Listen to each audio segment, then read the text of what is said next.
Since y'all want to break up, go ahead and break up, but we gonna put y'all money back together for this kid's sake. Now we gonna, instead of y'all using y'all own brand and coming together in love and figuring it out yourself, we gonna do it as a court and see who should pay what. Even if the parent makes more, they combine income, but not just who makes more. So basically, they'll figure out who gotta pay or if somebody gotta pay. It might be zero. It might be that you gotta pay something. It might be that they gotta end up paying you.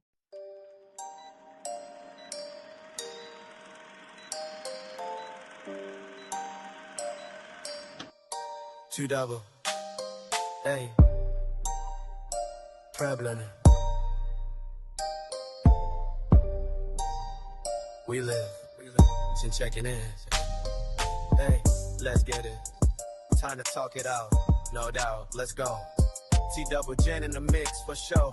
Real talk, no cap, straight facts. Let's win. Mic on. We locked in. Let's begin. Whoa. We break it down, no script, no gimmicks. Hot takes, deep thoughts, no yeah, been. From the real to the wild, no limits, no doubt. So pull up, tap in, it's time to talk it out. What up, though? What's the deal? It's your girl Jen checking in, and you already know what time it is. It's time to talk it out, and this is episode 42.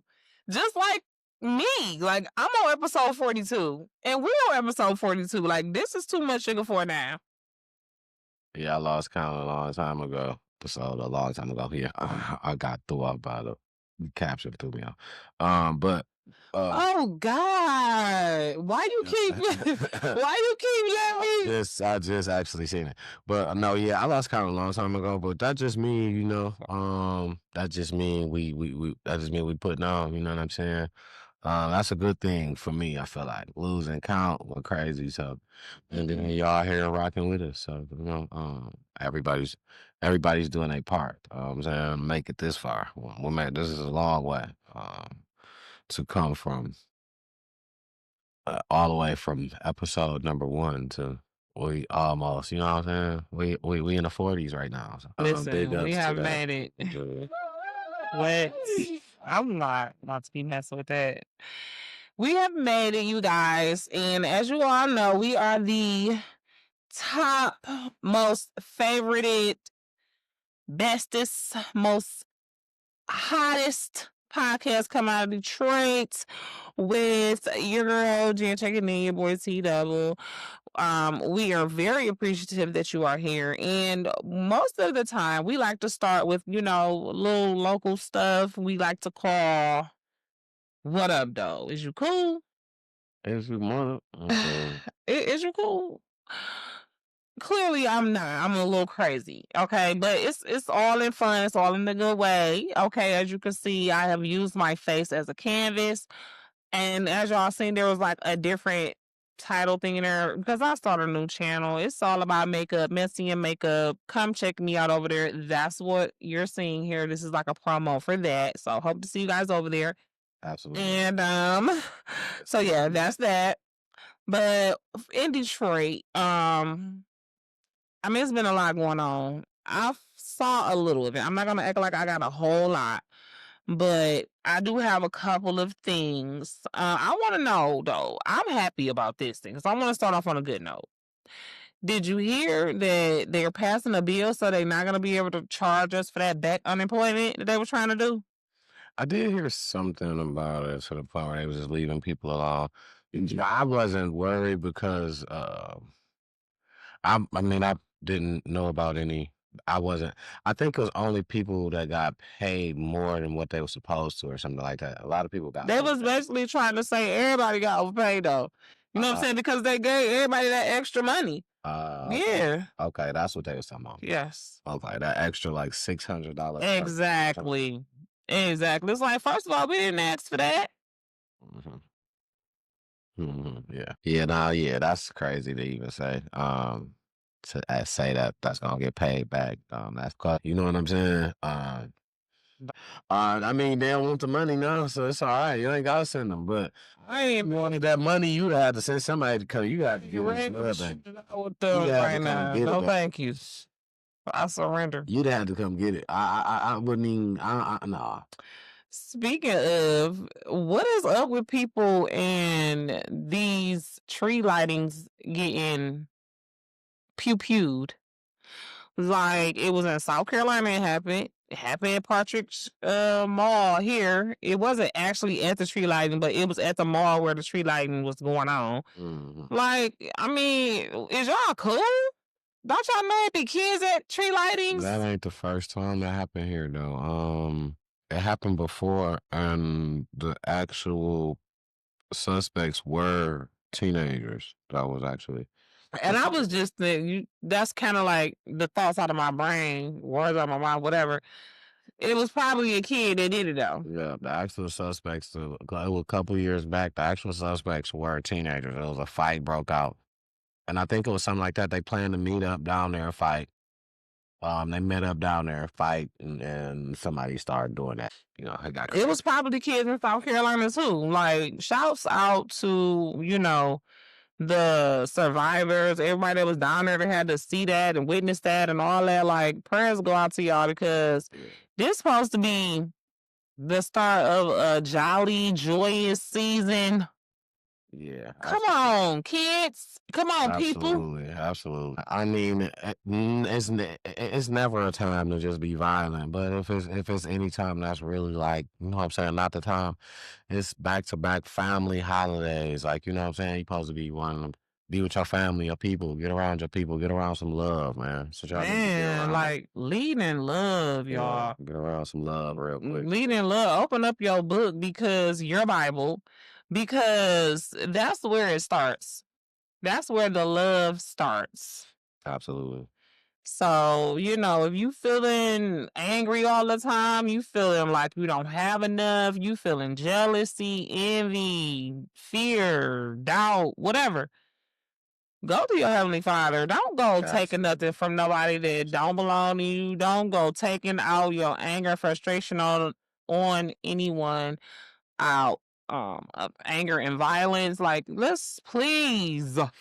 Can we end this year off on a better note? And start the next one off on a better one as well. Yeah, like the guy who, I want to shout out to the police, because I don't like y'all. I'm going to be honest. Yeah. When I'm driving around, y'all get on my nerves. Y'all be on some real bull crap. But I do have to give a shout out to, like, the detectives, the FBI and stuff like that that's really working to get these hardcore, you know, career mastermind criminals off the streets.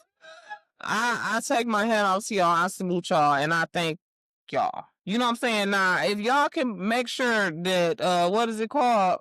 Internal Affairs, excuse me, is making sure that these beat cops, these new cops that's out on the street is doing right, that would be great. Yeah, that's a thing for sure. That'll be great. That's definitely a thing. And, you know, people will be more content to cooperate. It'll be easier to cooperate when we could trust y'all. Yeah, when you can trust the person walking up. I don't trust the police. That they about to do some bull. Did you see the viral thing? And this is a good thing. A question, y'all. Leave us a comment what y'all think. If y'all saw this, what did you think? And I'm gonna just kind of briefly tell the story. So, a lady called the police. You probably seen this. Lady called the police because she suspected her neighbors of breaking into her house. And when the police got there, she felt like they was beating around the bush, asking her a bunch of vital questions, rather than going to investigate the information that she had given them. And she felt like the police officer was being, you know, nonchalant and rude or whatever. And she, in turn, was being rude with the police officer. Absolutely. But in the video, I mean, it really didn't look like the police officer was being rude at first. It just looked like she just wasn't about to deal with the lady's attitude, you know, and I was kind of on the fence about it. And I don't even really mess with the cops like that. But it was just like, lady, calm down. If you want some help, talking to me like that is not going to get it. You know what I'm saying? She felt like the officer was asking the wrong questions is what she felt like. Like, why you asking me that, and why you asking me this, and but everybody got a job in protocol. You know what I'm saying? And that's the thing.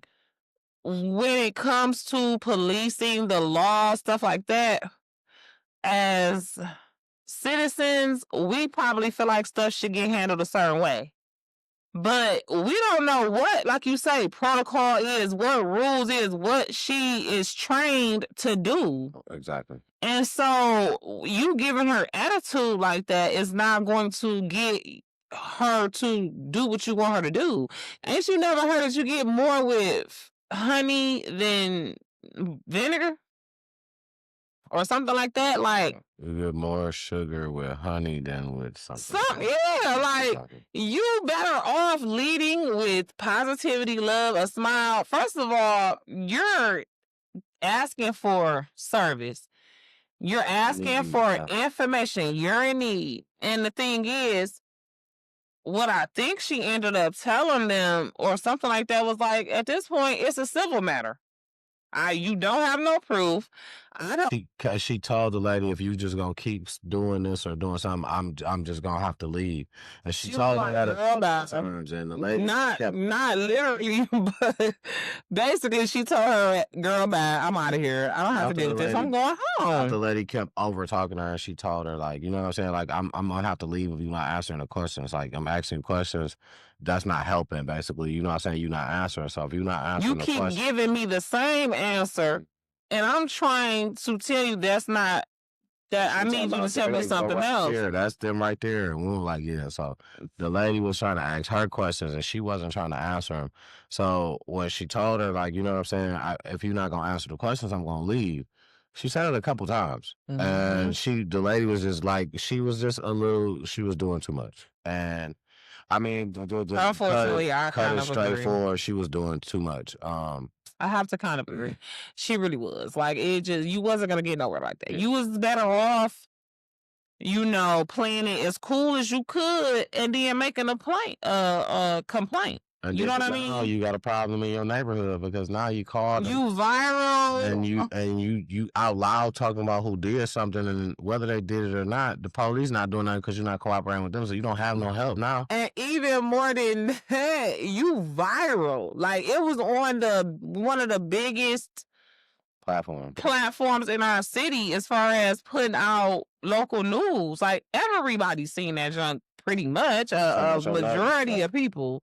So I'm pretty sure your neighbors did see somebody, bless you. Thank you. Somebody that knows your neighbors seen it. It was like, ain't this the lady that stay across the street from y'all? Who is she talking about y'all? Because it looked like she was pointing towards your house. She said a car color. Everything. And I'm pretty sure she did not expect that junk to be viral on Crime and the D, Metro Detroit News, whatever. Yeah. That was crazy, but I didn't even have that rolled down. But yeah, absolutely. And it seemed like she the one, and matter of fact, she the one was taping it. And that's the thing. People it was her, but people think that, you know what I'm saying, is doing them justice, and sometimes that backfire on you. That camera is dangerous. People so quick to pick it up. But a lot of times that backfire on you, like a person who was recording something was just in a case for recording it. I forgot what it was, but matter of fact, the Chicago kids, but we'll get to that. Oh, okay. Yeah, that's internet mess. So apparently there was a 13-year-old robbed at gunpoint for some dang on Balenciagas. And that just reminded me of when they used to rob people for Jordans when I was little. Man. Like, I don't see the point in getting no kid no Balenciagas, but that's just me. I mean, not to wear to school. You know what I'm saying? I can see to prom maybe, but to walk to school? No, hell no. They're not just dress shoes. They are. I understand that they're, but come on. I understand that they have Balenciagas. Right, you said maybe the prom, like, but you know what I'm saying? That was probably people wear gym shoes to prom all the time. Or just something nice. Like, don't wear no Balenciagas walking to school or walking around the hood. I don't feel like you should have to. I don't feel like you should have to be forced to wear a different. Just go and get your own. You know, and it ain't that hard to say. I'm not about to change what I wear because of where I'm going, because I feel like that's just not what I'm about to do. I am. I don't. I don't feel like that. I wouldn't do that. And I do. I would. That's just like, okay, just walking around. Like, you know what I'm saying? When you was on your way back and forth to work or whatever, you're not just about to be wearing no Cardis. For what? Just walking back and catching the bus to, you know what I'm saying? Why you gonna be wearing your Cardis? I'm trying to think about ever. But I'm saying, why would you though? What is the point? Some people just like that's my everyday. You know what I'm saying? Some people is every day with that. Like when some people feel like, you know, this is something I always wanted, or I spent a lot of money on this, or you know what I'm saying? That's a big chunk to some people. And I totally understand, Like, right? they feel like, but we have to use discernment, right? We have to use discernment and be smart about it and understand that they're just like that's something you always wanted. That's something somebody else always wanted. Somebody that don't gives no fuck, don't got them all. People is mentally disturbed. People is kleptos. People is just, you know what I'm saying? You kind of asking for it. You know what I'm saying? I mean, maybe it's just growing up in Detroit because it is a fashion show. Detroit has all. And that's why I'm just saying. I remember when I was growing up and they used to be robbing people for Jordans. You motherfuckers will wear certain shoes to walk to school, and when they get to school, they put their good shoes on. Ain't nobody got time for that. I'm not doing all that. My thing is what I'm wearing is what I'm wearing. I'm definitely not doing that. That, you know, I just feel like, you know what? I'm not. No. If I bought my kids some nicer shoes, because the thing is, it ain't even about that they was Balenciagas. Like you said, they was taking Jordans, nicer brand of shoes. Listen, they was robbing. I mean, that's when Jordans was kind of like new and shit. They was robbing people for Cartiers that I know. Yeah, exactly. Nicer things is what people want. Now, no. Do I want to put my kid in situations that I feel like, hey, somebody is gonna want to try to rob you? No, I don't. But do I want to take away from something that they want? Like if they like, hey, I want this, I don't want to take that away, because you know if that's. I'm not saying don't buy them, but to walk to school. Maybe not to walk to school. I don't know, but to go to school and then change it. If you buying them for school, I don't know. I don't know. So yeah, I mean that's bold.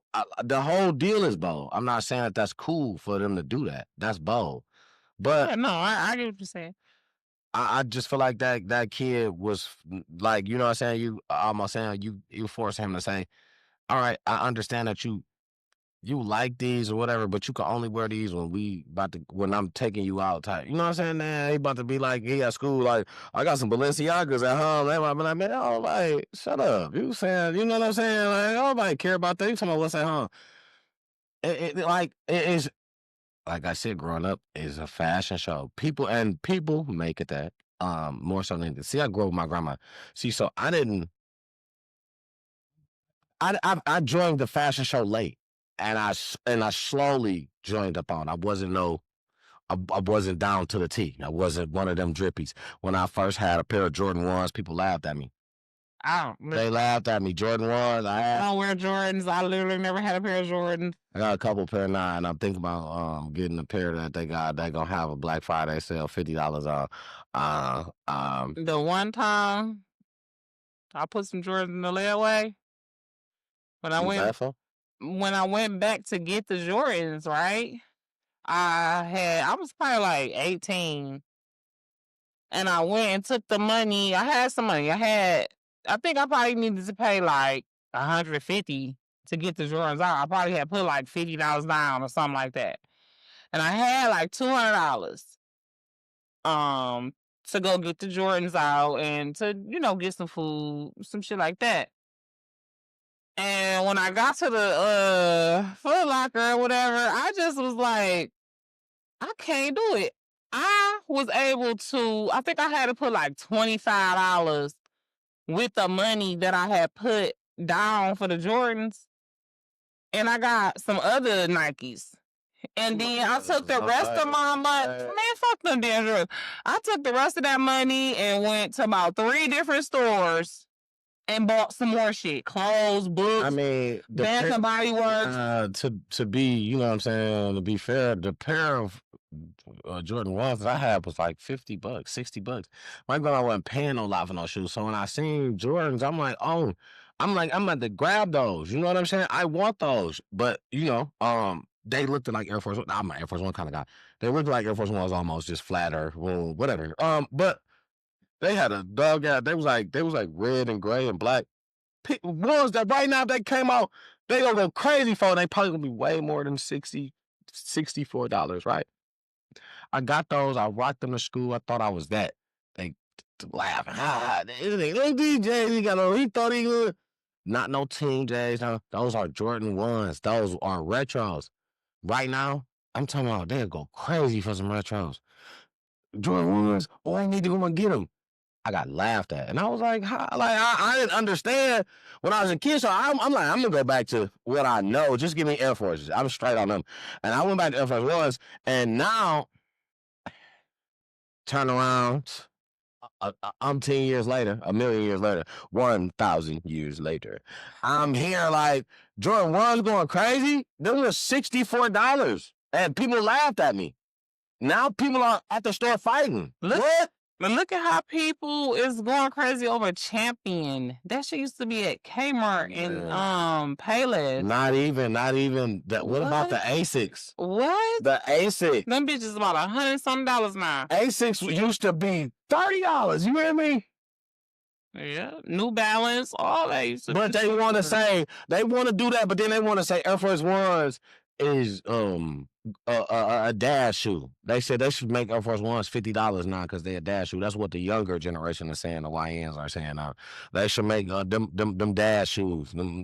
Please make them $50. So I please hope that y'all keep saying that and they do that. I'm Nelly back in the day. That's it. I'm still that nigga. I'm still that Air Force One nigga. Like, I ain't mad at you. I would even go and get my shit custom made. Like, I would get some plain ones and get some custom. So I got a question. Air Force Ones, those are your favorite shoe, kinda. That's my, yeah. Okay. So, right now we are like the hottest podcast in Detroit, but when we go worldwide, right? And when, I'm segueing into something here. Do your thing. When you, okay.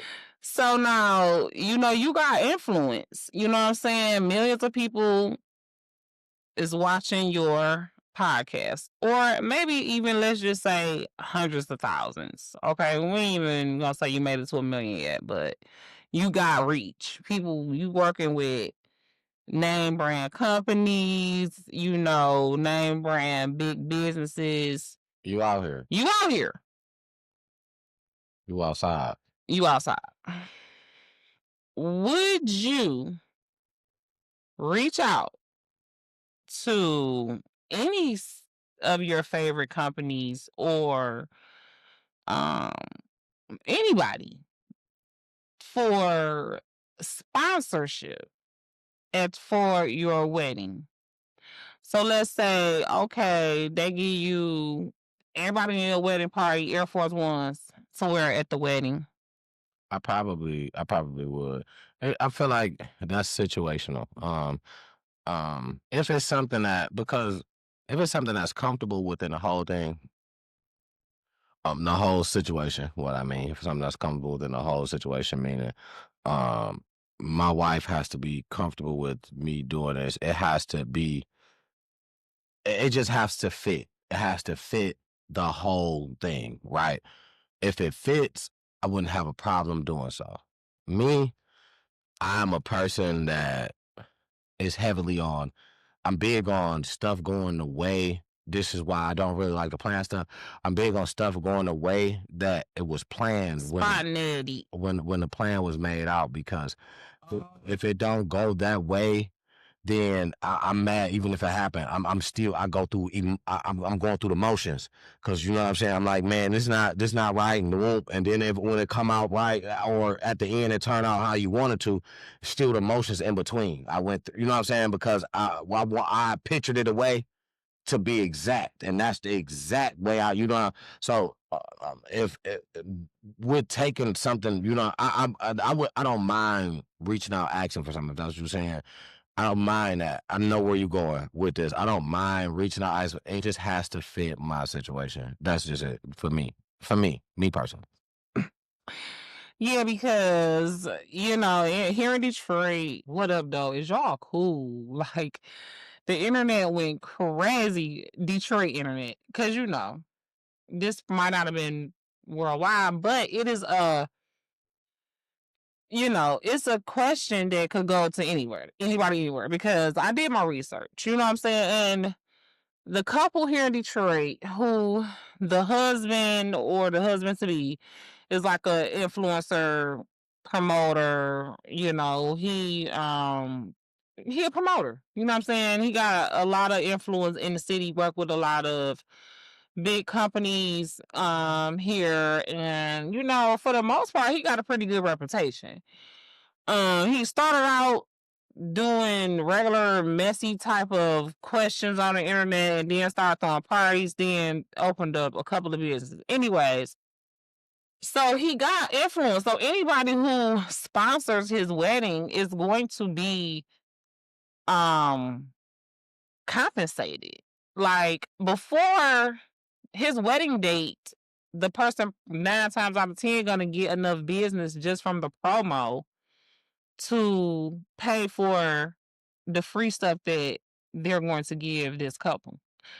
But when I tell you the internet went crazy, Because we stay where we stay, what you gotta understand is they gonna get a lot. Now, what they have to be is these people have to be socially inclined as well. If they have a social media platform that has an outlet for them to get paid, this is the time where they can get paid. This where they will make the most money because they will be tagged in a lot of things. What you got to understand is what Detroit is what people call it is this is the city that has the most hate amongst each other. Now, the thing is this, you have to know how to turn hate into success, right? Which he has done in multiple ways. Now, for people who's going to actually offer the sponsorships, do you think that people hating on him is going to go to them and be like, I want something from you now? No, they're going to choose you to also to hate on. Look at this fool who decided to do it. You're going to be a social media outlet. If you have anything that you can get paid, but he's going to tag you in it. Any social media that you can possibly put up that's getting you paid, you put that up. That's how you're going to get paid. It's not going to be because people about to be like, oh, now I want to go to them now because they sponsor. Because you're not going to get that. You're not an influencer. You don't have that. You can't bring people. So you don't have that. You can't go and be like, oh, yeah, I'm going to spend my money with him because I know he's sponsored. That's not what's going to happen. That's just not what's we live in Detroit. What's going to happen is people is already hating or, whatever, talking down, saying what they saying. It's just going to be more talk when the people decide to hate. I do it for you. I do this for you. I do that for you. People are going to decide to pick you out to talk about. That's what's going to pay you. Other than that, you're not going to get paid from somebody coming to come see you because you said, I'm going to sponsor this, because they already said that if you sponsor this, you actually get sponsored, you drop big. And they already saying a bunch of other crazy, just wild stuff. They not about to go and agree with the person who sponsors it. Like, oh, hell yeah, you the right person. No, they about to be like, you a damn fool too. That's what Detroit about to say. Motherfucker outside looking in, or motherfucker who really know, or motherfucker who been through it, they might look up and be like, man, that's real shit. Whoa. That might take a minute to happen. You're going to get paid from being talked about. And you're going to get talked about in Detroit if you jump on that. That's what's going to happen. Here's the thing. You're going to get talked about in Detroit either way, though. You're going to get talked about, period. You know what I'm saying? They talked about Jesus. You know what I'm saying? If you ain't getting talked about, then you ain't doing something right. Well, there's a lot of people who ain't doing a lot of stuff right, because there's a lot of people who ain't talked about. But the thing is to be talked about, right? He's talked about because that was a whole internet thing. It just went up to be talked about. Anybody else who ever did that, you hardly even know their name. Obviously, that's what I'm saying. The influence, you don't. When you got that, the influence is good. It's got good. It's got bad. It's got ugly. It's got every side you could possibly think of. That's my whole point. The good is gonna outweigh the bad. People like that like to hate behind the keyboard. All it takes is they only need a handful of people to actually deliver on what they asking for. You know what I'm saying? And, you know, the name is already out there to people who didn't know it before. The engagement is already up. The check is already bigger. So, like he said on the post earlier today, like, keep hating on, please keep hating on me. Actually, that's an older post that just aged very well. They just resurfaced in that one as well. He been said that about the hating on him. It was just an older one. It just kind of resurfaced. I'm talking about the post when he talked about how much money he made in 3 days. He made more. That post, that was a new post. Oh, okay. I thought I didn't mean, see no reason. I didn't see it I as a seen that the repost. first comment said it aged well, but That was a different. That you talking about the black? Anyways, no, I'm talking about the exact same one because I know exactly what you're talking about because everything you talking about, he said. Okay, But it's, you know, that's semantics. yeah, neither here nor there. You know, I thought that it was a good idea. Marketing wise, you know, it's smart for both parties. You know what I'm saying? People gonna talk either way. People gonna hate, you know. So, you know, if God be for you, who could be against you, first of all? If the people is for it, who cares about the haters? You know what I'm saying? People gonna hate anyways. So, you know, at the same time, the same people that's hating will sneak and be looking at his page, going to his events, and supporting the people that sponsor him. So, like I said, I think it was a good idea simply because it's a win-win for both parties. But like you said, it polarized the city because you had some people that you either thought it was a great idea and, you know, hoped he got it, or you thought it was the dumbest, beggingest, loserish shit you ever seen in your life. So it polarized the city for about a week. It was funny to me. I really, but at the same time, it wasn't, because I felt bad for his fiance, because it was like she went from cloud nine, having her birthday celebration, her engagement and everything, to waking up to just see a hate. And it's like, for what? You know, just, if you don't want to support, keep scrolling. All of the parodies and the reposting of their pictures and just doing the most. Yep, like, that was bold. That was mean. It was unnecessary. I want to say I joined the train. I wish I had the little button. I got to He did. I almost forgot that. He did.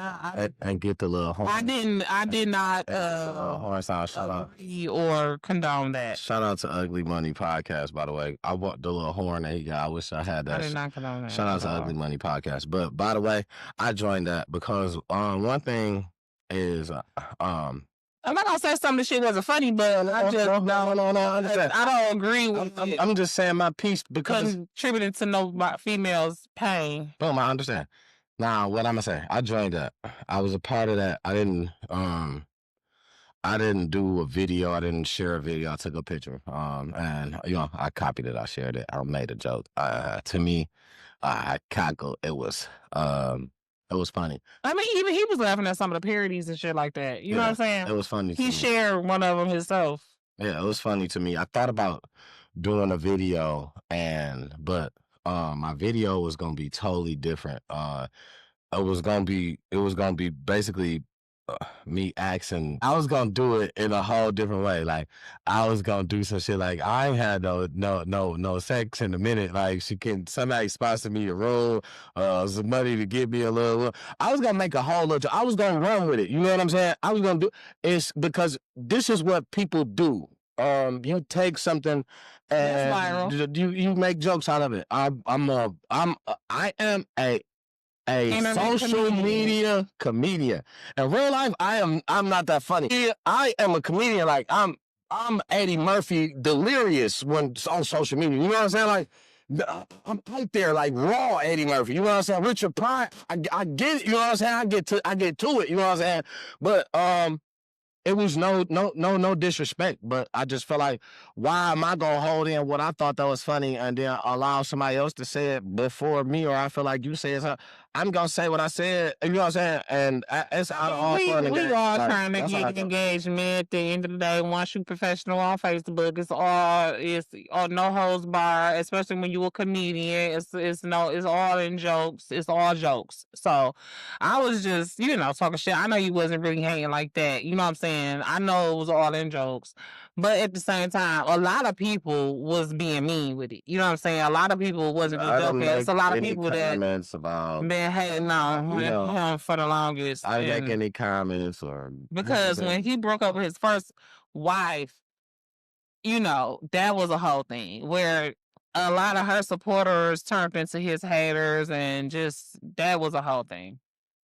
So listen, basically, if if people ain't talking about you, you ain't doing something right. You know what I'm saying? So the thing is, I don't. I feel like he got tough skin. He ain't taking none of this, and she ain't taking none of this to no heart. They still sit. Because everything that they want is gonna happen. Because they built this brand for themselves in order to be able to make this step that they making. You know what I'm saying? To even have that as a thought, to even think that it's gonna be successful doing it that way. They made this. You know what I'm saying? So the thing is, whether jokes or not, they got tough skin. They not really. I just feel like they not really into that. It's another source of income for them. Y'all sharing the pictures for them. They love it. I'm pretty sure. Keep continuing. They love it because that helps. You know what I'm saying? That helps to make the next step. So, if you ain't hating and you ain't liking, you need to pick a side. One of the two. Goddamn. You know what I'm saying? That's how it goes. So. Wrap up the Chris K. Ray and BAYBEEEE hate train. That's what I say. Detroit internet, wrap it up. We tired of it. Okay. Just say you tired of it, because I think he can. I think they enjoying that cash. Well, I ain't gonna say. Well, I guess. I think Keep it up so they can keep I money think for their they wedding. enjoying that cash. I said, I'm like, shit. They gonna sponsor the haters. Gonna sponsor That's the what wedding. I'm Whether saying. they want to or That's what not. I'm saying. I'm sure they enjoying that cash that you sitting back talking while they sitting back having a good meal on the regular. You know what I'm saying? Laughing at comments that y'all making. So I'm sure. Speaking of raking in some dough. Okay, did you hear about? And I'm gonna shut up because you ain't saying none of your things. I don't have anything for Detroit. Oh, okay, good. So I don't feel bad. Okay, so did you hear about? I think. Oh yeah, in Plymouth. No, they had a mansion in Plymouth. I don't know where these people got caught. It's in Michigan, though, somewhere. They had 247 undocumented workers working for a plumbing company. They done made $7.4 million. They was living in a $1.5 million mansion in Plymouth.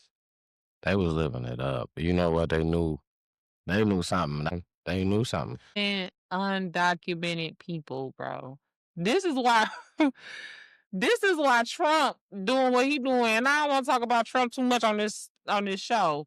But as far as with ICE and everything, because he like, oh, y'all think y'all about to make $7 million and not pay me taxes on all these people. These people need to pay him $5,000 a piece to be a citizen of America. That ain't free no more. I know. Only thing I want to say about Trump is he better come with that 2,000 next year. The stimulus. Yeah, he better come with that 2,000. Whatever. Yeah, while he putting tariffs on stuff, I need some of my money back. Yeah, absolutely. You better come with that 2,000. Tired of him. Only thing I want to say to you, Orange Man. Agent Orange. Okay. Only thing I want to say to you, other than this right here. Okay. I mean, I had a couple of shout outs in Detroit. First and foremost, I did want to shout out my boy G-Man Cash, man. That's my dog. Shout out to my boy Frank Crystal Cousin. So he secured a deal with FanDuel that for the Pistons song, Pistons won again. So now every time on FanDuel Sports, Pistons win, they're gonna play his song. Okay. And that leads me to say shout out to the Pistons, man. They tonight made it 13 in a row, 13 wins in a row. Last time Pistons had 13 wins in a row was 04 or something like that at the end. Both times we won a championship. The winners, them both are, yeah, I know them years. So okay. We on the roll, you know what I'm saying? Big run. Okay, what is that? K Cunningham? That's K. Okay, K Cunningham. And Ivy back, you know what I'm saying? Oh, Pistons. I should have had on my Pistons jersey tonight. Listen, you see. Okay, I see it. You see how I'm rocking. But definitely got to make a Pistons game very soon. Yeah. They are 13 in a row. That's what's up. Go Pistons. Shout out to those guys, man. Again. Focused on my boys. And I want to shout my boys out. Huge. Man, that was amazing. Time for my guys. That game was. Get them more. Yeah. I feel like everybody look and say we shouldn't have struggled, but it's any given Sunday, man. People get out on that field and they play hard, man, against certain teams or whatnot, and people don't like losing to the Lions, and you gotta deal with it.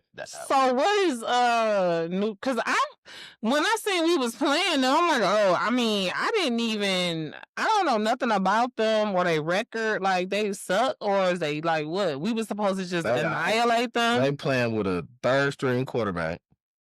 Basically, you could say, because Russell Wilson, and then the Jackson Dart was hurt. You know what I'm saying? So they had Jameis Winston in. Hold on. And they made a mockery of Russell Wilson. Russell Wilson was out there? Yes. He played? No.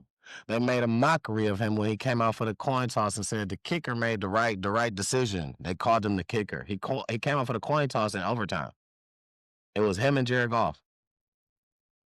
Didn't play a down. Jameis Winston balled out.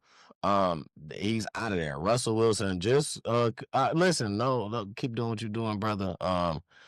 Just go home, take care of them kids like you know what I'm saying. Been doing, man. Wrap it on up, brother. I understand. Sometimes get that money. You know what I'm saying?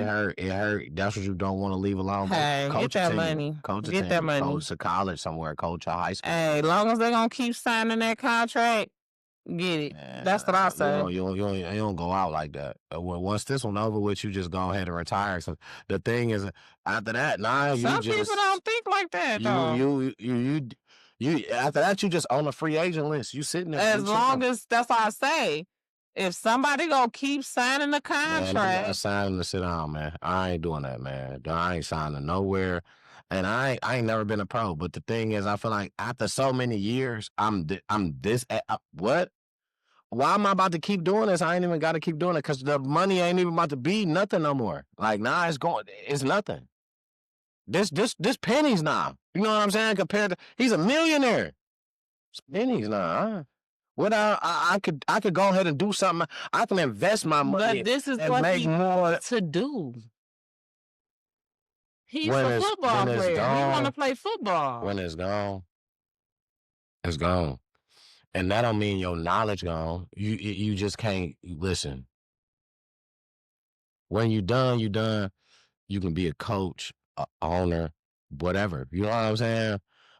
Go somewhere in the office. Be behind the scenes. You know what I'm saying? But that's messed up. No, that's you gonna sit that man down? Absolutely. Sip your tea, huh? You like that's it. That's all. Damn. But yeah, big shout out to my Lions, man. They went in overtime against the Giants, so and I want to say, I want to say the Giants played a fucking ball game. They played hard. They really man. did. And I expected us to just mop the floor with the Giants as well because they just had to play with some pieces put together. I didn't know it was like, supposed to be like that. We gonna mop the floor with them, you know. So, but you know, playing out there, playing out there in that game is. You can look at somebody like, hey, yo, we gonna do this, and it's different when they get out there. You know what I'm saying? So, and I feel like that's what happened, but the Lions still did that thing. Big shout out to the Lions, man, again. Shout out Big Dan Campbell, man. You know what I'm saying? They doing their thing. The last thing I had that was close to Detroit. That was in Michigan. Before I even say this, I want to say I tried to find outlets they get on the free food that they're giving out, man. Get those free turkeys that they're giving out. They gave out a lot today. A lot of them were given out today. I didn't get a chance to actually see where. So if they're giving out any more later on, but I'm sure they are. Just get on it. Just go out, look for that. Act like you got some sense though. Don't act like them ladies did at the beauty supply store. Man, please, man. Let it pushing, shoving, tripping and stuff. Like, please, y'all. Don't. We got to stop this poverty minded. Like, you can't be patient. Like, you entitled and all. Like, you gotta come take on. all of it, and it's 50 of Y'all them. You tripping. want all of them. You want some for your cousin. If they ain't there, okay. But no, that leads me to say, shout out to my girl Claressa Shields. She gave out 1,000 turkeys. She gave out 1,000 turkeys today in Flint. Okay. And big ups to her, man. Just hands on with our community, just not forgetting where she came from. Just you know what I'm saying. She rep Flint always being foot on the ground, and she makes sure it's Flint. Yeah, no shade to Detroit, but I'm from Flint. But I'm glad you say that because I feel like as Detroit, we need to get on my girl Alycia Baumgardner. She is from Detroit, which is also an undisputed champion. Claressa, her and Claressa has had some encounters. They came across each other, and Claressa talks crazy to her. They talk crazy to each other because they're competitors, you know what I'm saying? But this is an undisputed champ that's from our city. She's from Detroit. Shout out Alycia, the Bomb. Okay, Miss Mom. She's a undisputed champ. They're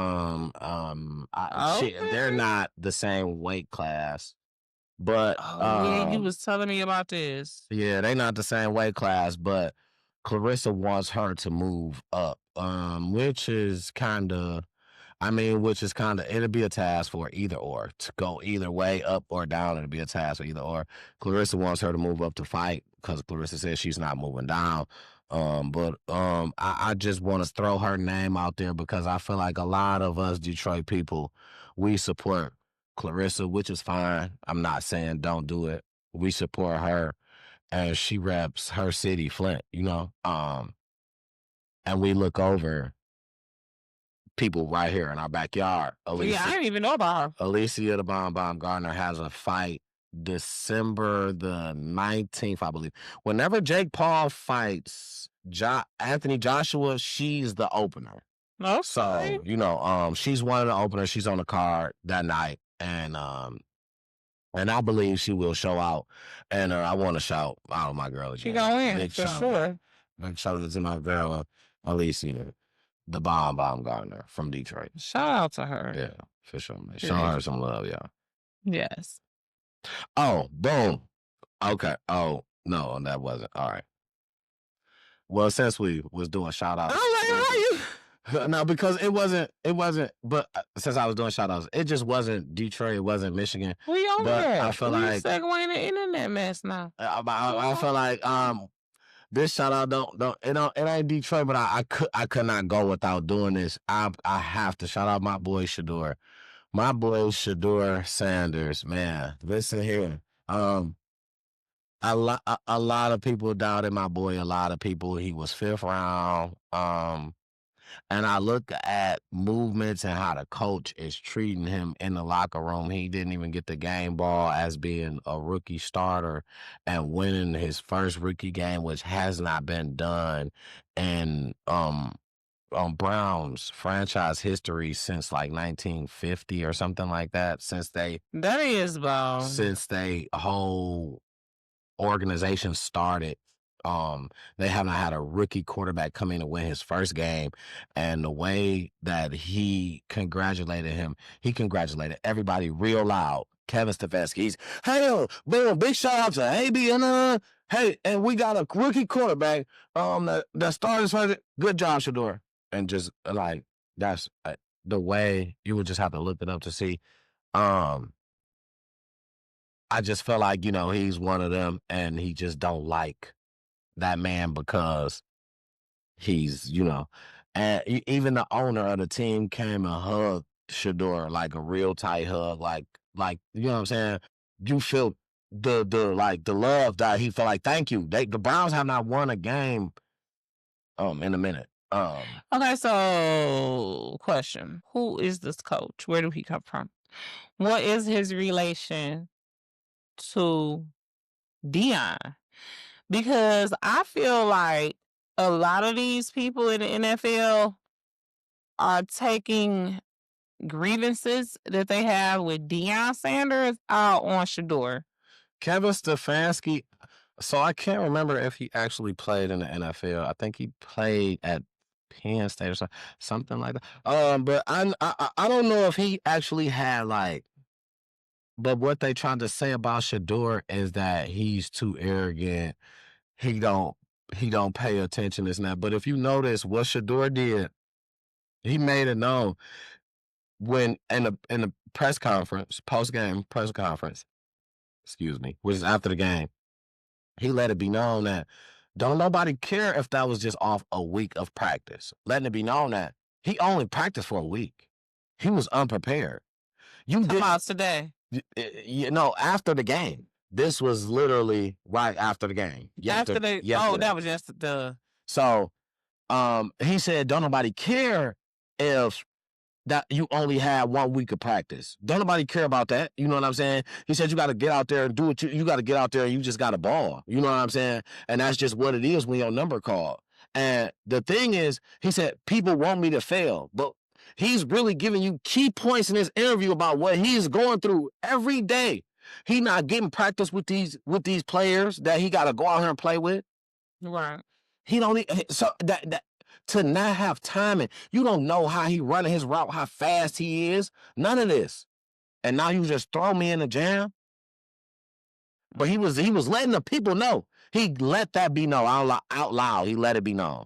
Mm-hmm. That's off 1 week of practice. Right. But don't nobody care about that. Don't nobody care because if you go out there and he lose, they gonna be quick and say that's why he 5th round. That's why he this. That's why he that. That's why he go out there and he win. He hardly get congratulated. It's hardly a congratulations. And that's how I go. That's just not. That's just. That's how it goes, but that's not right. Think about it. And they try to say he arrogant because he say stuff like that. He said, "Listen, when my number call, I'm just gonna play." Mm-hmm. And next man up, and that's just how he play. He said, I'm not. He said, it's no pressure against me. He said, I'm having fun. Like, he said, you gonna see when I go out. That was before the game. He told reporters, you coming, right? Oh, yeah, I know all y'all gonna be out there. You gonna see. Shout out to Dion's pops was out there, man. Shout out to Dion. Dion was sitting in the box, man. Shout out to Big Dion sitting out there. But yeah, big shout out to Shadeur, man. He balled he balled out for his first game, and to not have no practice, that is not an easy thing to do. Being a quarterback, you can come in almost at any other position and not have and only practice for a week and almost be able to gel.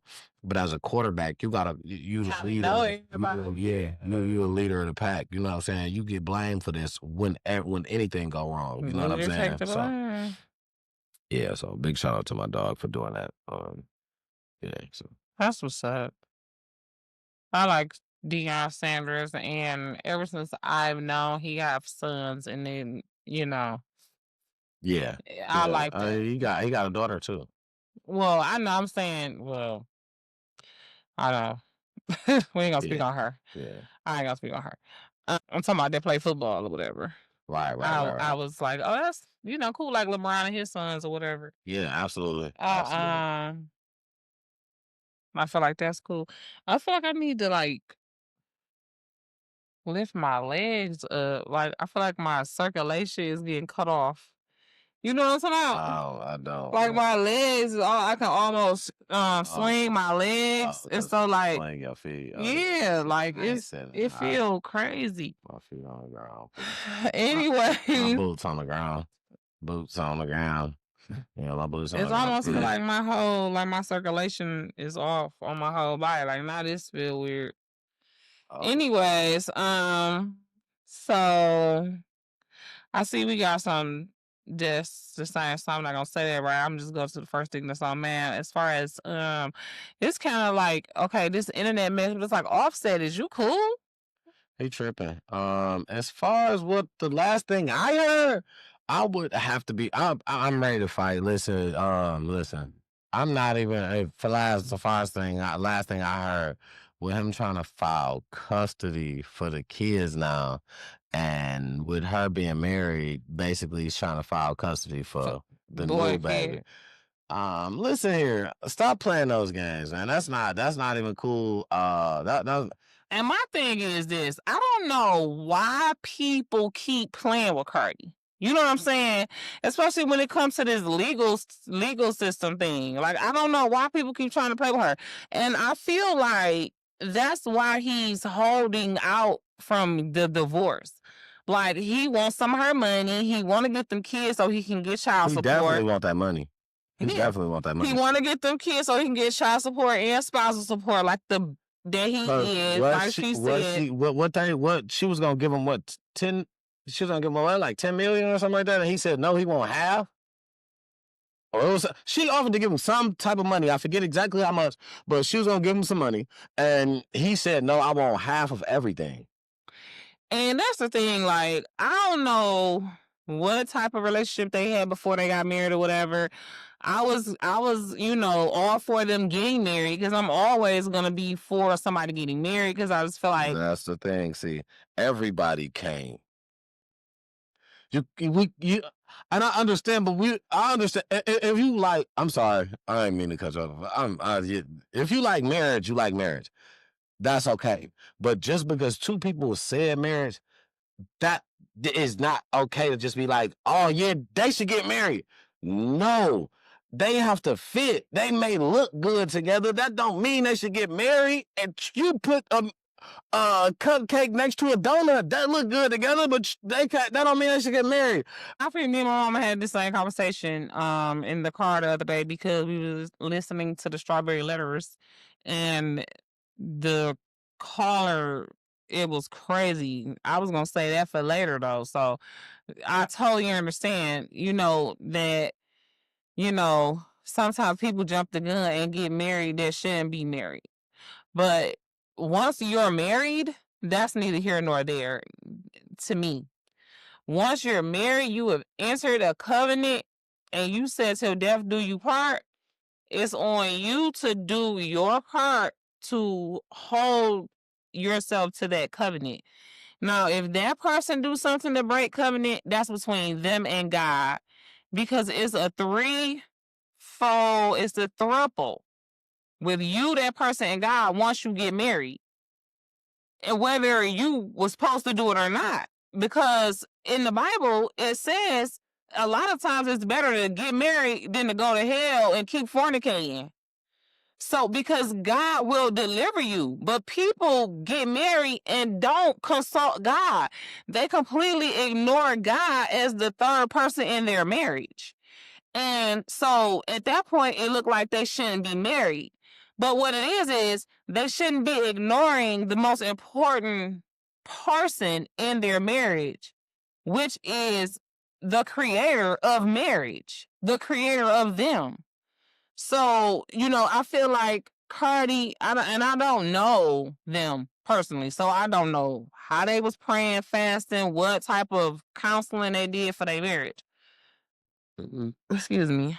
But I feel like they probably got married for all the wrong reasons. Probably. He proposed to Cardi during they was mad at each other. He walked onto her and he interrupted her concert and proposed to her in front of thousands of people. You know what I'm saying? So if she was wanting to say no, it was the pressure of having all of these people, you know what I'm saying? And, he probably was just doing it to keep her from being able to get scooped up by somebody else because he seen where it was going. He was trying to be on his Jay and Beyonce, okay? And, like my mama said about the couple that was calling about that, they probably got married for all the wrong reasons. But once you're married, God can do anything. He can fix anything if you want it. But No, go ahead. If you want it. But they didn't really want to stay married. You know what I'm saying? If you want to stay married, once you're married, you've entered a covenant. God will deliver you and your marriage, because at the end of the day, the devil hate marriage. He hate when you come into agreement to do something for God. So he gonna attack you. If you ain't connected to Holy Spirit in your relationship, you're doomed. That's why 50% of marriages end. Because the devil already hates you. He put a target on your back as soon as you get married. So you have to be intentional about staying married. If you got married for all the wrong reasons and don't really want to stay married, you're not going to. It's easy to just, find all the reasons to get a divorce and just give up. You know what I'm saying? And it's if you don't really want to get married, want to be married, it's all the more reasons for you to keep doing the thing that you know that person gonna leave you for. So I feel like that's what happened with them. How do I say? Basically, no matter what, if you married the wrong person, because after you may not know that you married the wrong person, because some people get married so fast, you may not know. So until it happens, you may be getting, that may be where the signal comes straight from, you know what I'm saying? Holy Spirit, whatever, however it works for you, you know what I'm saying? But my thing is, sometimes, like you say, we can be living off our own beliefs. We're doing stuff that we believe. I need to just go and just do it, right? And that's not what you supposed, that's not what, that could not have been the Holy Spirit, what he gave to you. So now that you actually now being in that, you might have found Holy Spirit in that, and it's telling you this is not what was for you. What was for you was something else. That don't mean that it's not marriage. It's just not this one. So that because you marry a person, basically you just supposed to sit and make it right. Like, I got to deal with this because now I just, you know what I'm saying? A person may have really not have found themselves before then. Like, I just feel like that's not that's not right. No, that ain't, for me, that's not the thing. I don't believe in doing marriage multiple times, you know what I'm saying? But I also don't believe in just being like, hey, yo, you know what? I know you love at first sight. 3 days, I sent you, I'm ready to marry you. Mm-hmm. And you know what I'm saying? I feel like you got it it's a controlled thing. But you would be ready to have sex with somebody after 3 days. Absolutely no. If I see somebody and I be like, oh, won't that body bang and that won't like that, I could literally. I've had a situation. I've been out with somebody that was mad at me and called me and flipped out on me because we were not having altercation sexual. Because the thing is, when I first met her, she said, "That's not. I ain't looking for nobody that's on that. I'm looking for somebody to chill." I would chill. I would grab food. We would chill, watch movies, whatever. End of the night, I'm leaving. The one night she said, "You know what? You ain't gotta leave. You can spend the night." Cool. I stayed the night. Nothing like that. Literally called my phone one day in the morning and was mad. Like, I'm just frustrated. I just want someone. I want to do it. Why are you telling me? You told me you want to meet somebody cool, right? I'm cool, right? I've been there more than 3 days. Absolutely. I could actually want to do it and not, because I don't, especially when it's fresh, I'm not even about to be like, oh, I don't like pushing the pen. I don't even like doing that with somebody I know. I'm not even about to be like, oh yeah, it just got to happen. That's just me. So no, for me, no. But on the average, more than likely. I'm glad you put that disclaimer at the end. Yep. For me, no. Personally. But on the average, if we're talking about an average, more than likely. On the average, motherfucker won't wait 3 hours if they ain't got to. I mean, shit, as soon as they seen it, they want to take you straight there sometime. You know what I'm saying? So let's just be for real. But I totally feel what you're saying. Everybody's not like that. And everybody's not, whatever. But I'm just saying, I just feel like once you enter a marriage, you have to consider the third person in your relationship. And you have to consider what you said in front of God when you said it. And it was till death do us part. And you have to know that's why you should, before you get married, especially once you decide, okay, this is something that you want to do, before you even find the person that you want to marry, once you know you want to get married, your best bet is to strengthen your relationship with God. That's why Some people just jump straight into it. Some people don't, because they doing it out of like what you said. You messed up. Now you trying to make up. You know she want to get married, and this ain't just like Alycia did it. This is how relationships go. I know how I can make it up to her. I'm gonna get her a ring. You don't really want to do that, because if you really wanted to do that, you wouldn't have waited this long. You would have did it when you wanted to do it. You wouldn't have waited till felt like this how I can get her back. So I feel like that is true. That most marriages, you know what I'm saying, is like done like over with, like fast, because, and that's what I feel like more so.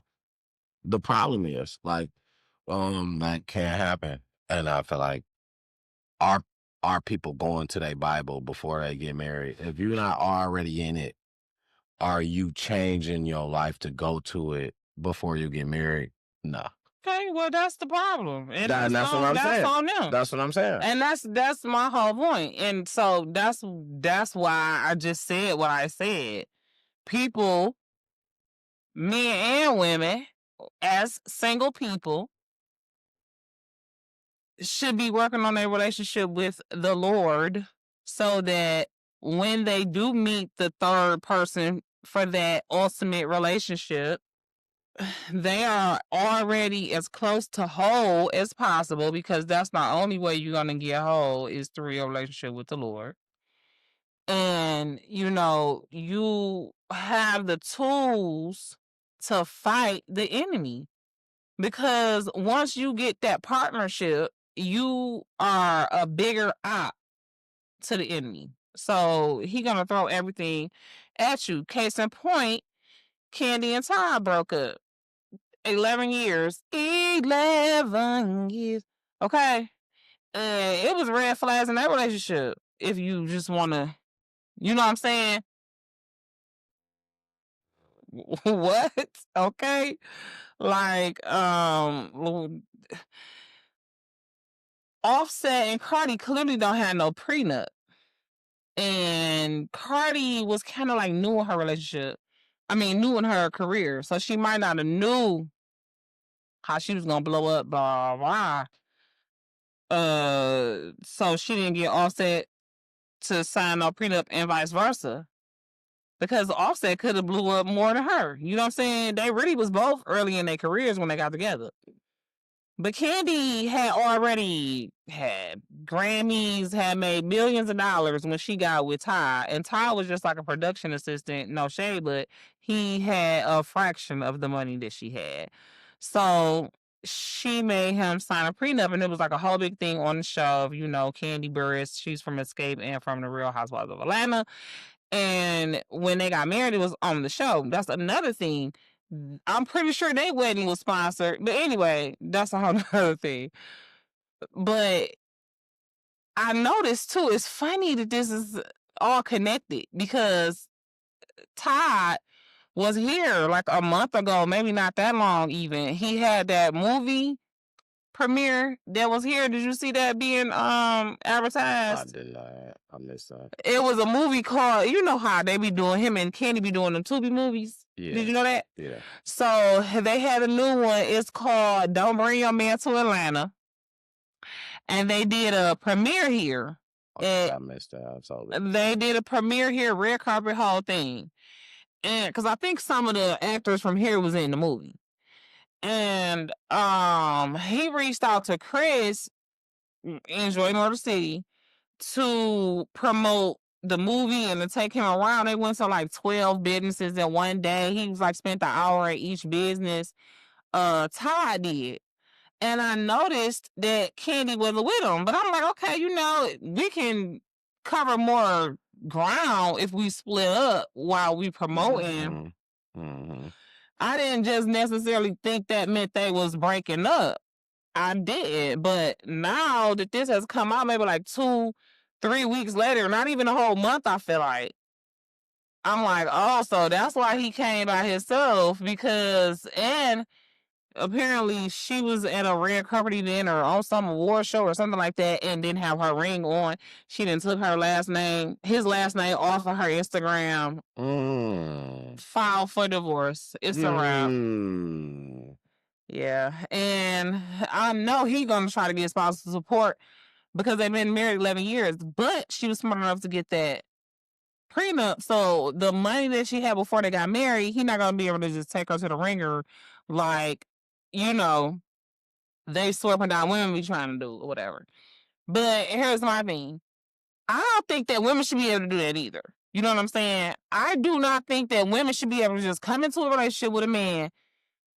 He already had millions of dollars. She ain't did nothing. She ain't shot not one free throw with this nigga in the gym. And she just supposed to take half of everything he got. No.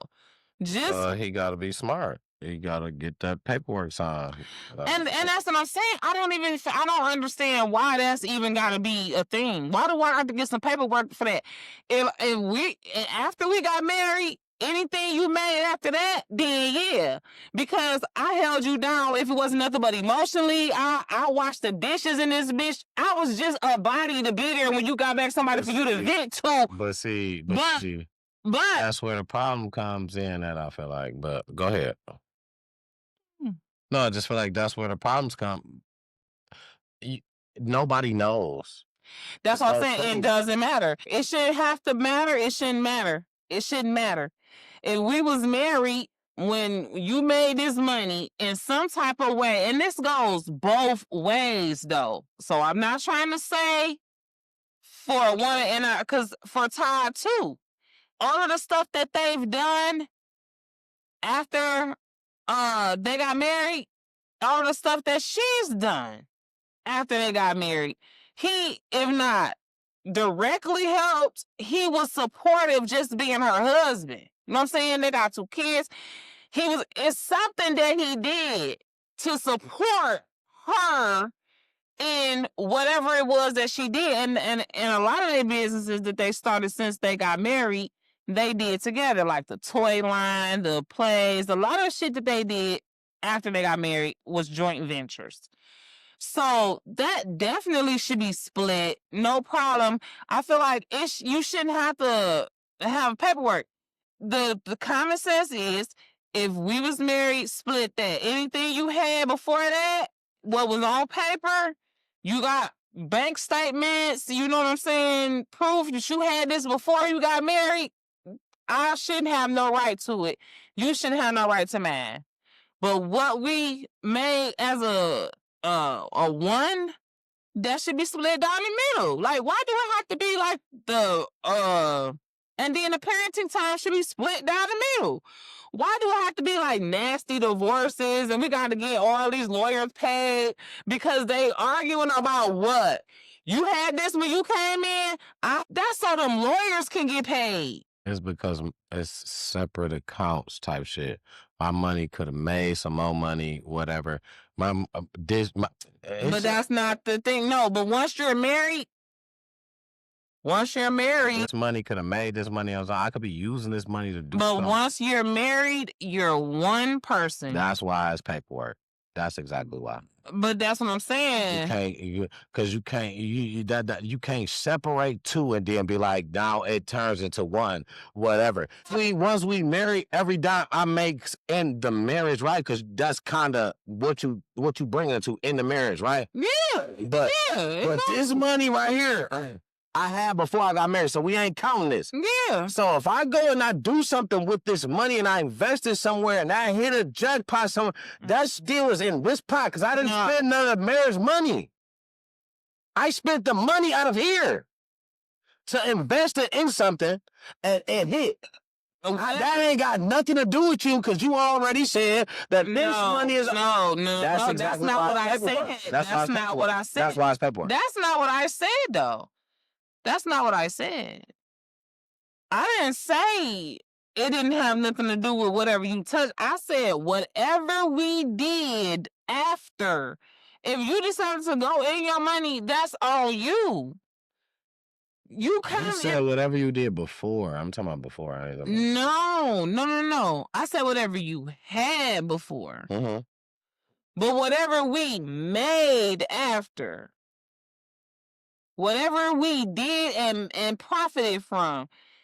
If you decided to invest some of the money that you came into the marriage with, that don't have nothing to do with me. And that's the whole reason why a lot of people don't like to even sign prenups, because it's like, we sit up here preparing to break up. You know what I'm saying? Like, that's why I feel like it shouldn't even have to go through that. You know what I'm saying? The common sense, easiest way to do it, you have your bank statements when you get married. This is what you came in with. This is what you know. This amount, the person can't touch. You ain't even looking to go into that. Whatever goes into the bank statements, whatever goes into a joint account, a new account, whatever you do, after that, you're no longer a single person. You're no longer one person. That all is now joint territory. So that is what will just get split down the middle. What is the point in going through all of that arguing? This person make this so they need more and all that. No, that don't got shit to do with shit. You get half, I get half. What you came in with, you got. So if you came in with 10,000 and I came in with 100,000, oh well. If we made $1 million, you gonna have 260,000. That's just how I go. Now, child support is different, though. That don't got shit to do. Nah, that don't got shit to do with shit. Now, here's the thing. I'm the person who got the most money. Remember, now we talking about the female having the most money with Candy and Ty's situation. I'm the one who got the most money. I got custody of the kids. You still extra money now. What extra money? You have not given me anything that wasn't mine. We split it half of what we made together. So what do you mean extra? So because we have to have the kids on separate time. We're splitting the kids in half, right? Absolutely. The timing is going to have. I have to pay you for. We gonna have them the same amount of time, and I have to pay you. Here's the thing. No, because judges, if the person is making more money than you and y'all splitting it down the middle, the man do not have to pay the woman child support. I'm pretty sure that's how I go. What I'm asking you. That's why motherfuckers be wanting to split the time down the middle so they don't have to pay child support. I don't know where that came from. Ask ChatGPT. There you go. Where you ask her? I don't know what you want me to ask. So here you go. Ask ChatGPT because I don't know what you want me to ask. This is what I'm saying. If the custodial parent makes more than the non-custodial parent, does the custodial parent get child support when custody is split down the middle? Short answer, yes. The custodial parent can still get child support even if they earn more. Bingo. But it depends on how your state calculates support and what split custody really mean. Let me break it down clearly. It goes to down to state. Even when custody is 50-50, child support usually doesn't automatically become zero. Let's look at a few main factors. Income. When did you thought that they cared? That's what I'm trying to figure out. Let me finish. Okay. Most states use an income shares model, meaning they combine both incomes and decide how much each parent should contribute. And see, this is the thing. That's really what I was saying, because here's the thing. The kid shouldn't have to suffer because we want to split up, right? There you go. So, but a lot of guys just want to take their support away because they leave. They don't want to give the woman nothing because they decide to break up. We're not talking about breakup. We're talking about marriage. We're talking about a divorce. I mean, you breakup is a divorce. You gotta feel like a breakup is easy. It's a divorce or breakup. That divorce is a real breakup. A breakup.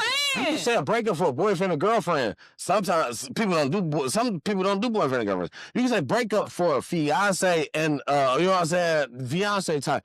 When you talk about you, it's a status when you're talking about married people. It's still a breakup. It's a divorce. Yeah, it's still a breakup though, right? It's a divorce, but this is what I'm saying. Like, why are we arguing semantics? The kids should not have to suffer because of husband and wife divorce then. What's the difference? Breakup sound like a boyfriend and girlfriend or something like that. Husband and wife. Okay, so marriage. We talking about marriage and splitting money. We ain't talking about. I feel like this either way though.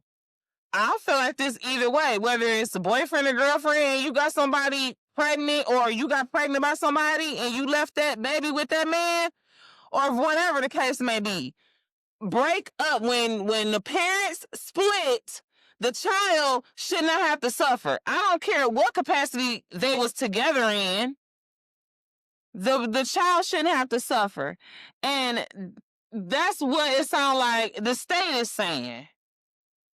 So what we're going to do is, since y'all want to break up, go ahead and break up, but we're going to put y'all money back together for this kid's sake. Most states use the income shares, meaning they combine both incomes. So we don't act like y'all still together, and we're going to decide, now we're going to, instead of y'all using y'all, own brain and coming together in love and figuring it out yourself, we're going to do it as a court and see who should pay what. Even if the parent makes more, they combine income, but not just who makes more. So basically, they'll figure out who got to pay, or if somebody got to pay. It might be zero. It might be that you got to pay something. It might be that they got to end up paying you. You know what I'm saying? I done seen that happen, where the female go to front of the court thinking they're going to get child support, and they end up having to pay the baby daddy child support. So the thing of the matter is, I feel like nobody shouldn't be mad about paying child support, because the baby needs support. So if you're going to give the baby mama some money just out the goodness of your heart, or just out of sheer being a good nigga, and you're going to take care of your responsibilities on your own, what's the problem with having a record of it in the government? And it's almost like paying your taxes. If you don't get the government to give you a receipt saying you paid your child support, the girl could come and say you didn't. And now you're going to end up paying double. So it just makes sense to me that, or vice versa, the man could say you didn't pay child support as a woman that is the non-custodial parent. Once you decide to be a non-custodial parent, you might as well put yourself on child support and pay your child support. And I feel like child support and spousal support don't got shit to do with each other. So if Ty end up having to pay Candy child support, it's because his income will be missed by those kids, and the court not gonna make the kids have to miss his part of the income being in their house just because him and Candy couldn't get along as husband and wife. Both of the incomes of them parents is gonna be there for the kid, and I think there's nothing wrong with the court stepping in to do that if people can't get their shit together and do it on their own. And they was one of my favorite couples, so I hate to see them split, but you know. I really want a fucking horn on here so bad. I want one bad. Like so it's time to order another one. Oh, I am.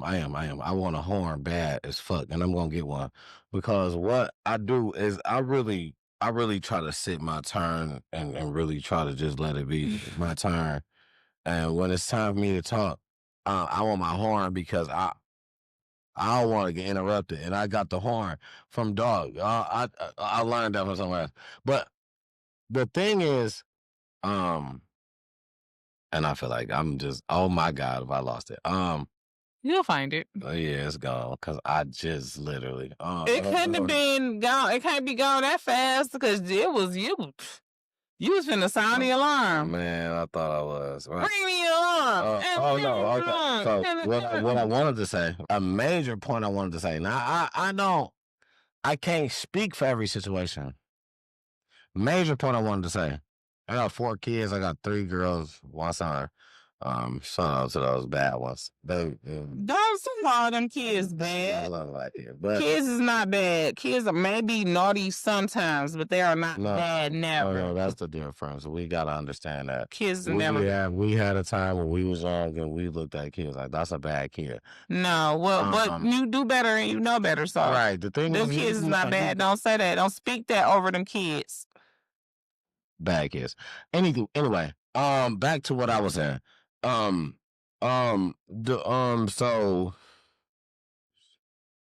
man, I'm so bad, man. It's so terrible. Mine is a terrible thing to waste. I'm so bad at remembering shit, and I don't even like to continue to talk. Okay. I stayed in a home with 2 of my last 2 kids, my last daughter, my last son, whatever. My only son. And filled out everything, applied everything, let the government know we stayed in the same home. I merely made money. I made some dollars. Now I'm gonna say we was around the same range. It was very close. She probably made a little bit more than me because she was closer to her people at her job now than I was because I was bouncing around jobs. I had to earn my hours. That was almost passed out to her. She know them you got kids on pass out to her. When it came down to the people, still paying child support. Same address. We both reported. Same address. I was bouncing job to job. Still child support. Still paid it. I had to pay it. No matter what, I had to pay it. It wasn't no, you know what, you don't got a job right now and y'all live together. You watching the kids majority of the time. That's why y'all don't need the hours of the babysitting because you the one that's watching them. So we'll give you the money. Because we're in the same house while I'm giving her the money. They didn't say not once. We'll give no. Give you what money? The child support money when I wasn't working and I was in the house while well, I mean, if it's going to her, it's in the household. It's in the household. That's not the point. Y'all live in the house. What do it matter What I want you to understand, the point is you trying to make it like the people really sit back and really gonna try to clarify who pay. They don't give a fuck. Nigga, you paying it. You the nigga, you pay. I don't give a fuck. You stay there. You live over here by yourself. You live in the same house. You should have married her. Okay. And you still would have paid child support. Not living in the same house. Get the fuck out of here. No, you don't. The fuck out of here. Oh, yeah. Okay. You still would have paid child support. That's just what that's child GPT. You still would have paid child support. All right, whatever. That's what that would have been. You guys, you still would have paid fucking child support. If you're married and living in the same house, do you have to pay child support? That don't matter what you listen. No. Yeah, okay. Okay. I mean, that don't even make sense. All right. ChatGPT said, but when ChatGPT says, you went across and said that, well, it could be this and it could be that, and that's because it could be this. But now we don't say it could be. I said, I understand why. I did not. Like, what? I can't even agree. Like, I can't even be. I can agree I can admit when I'm wrong. No, and I just agree with the shit. I did not. Like, what are you talking about? No, I was just, nothing at all. You know. When they said that, I'm like, okay, yeah, because I understand why. Because because that's really what I was thinking. It's cheaper to keep her. You know what I'm saying? So it's like, you want to leave, you can leave, but your part of the income gonna stay for the kids' sake. You know what I'm saying? Niggas hate that, but it's like, Well, you should have stayed because the kid shouldn't have to suffer. And it's not for the woman's sake. You know what I'm saying?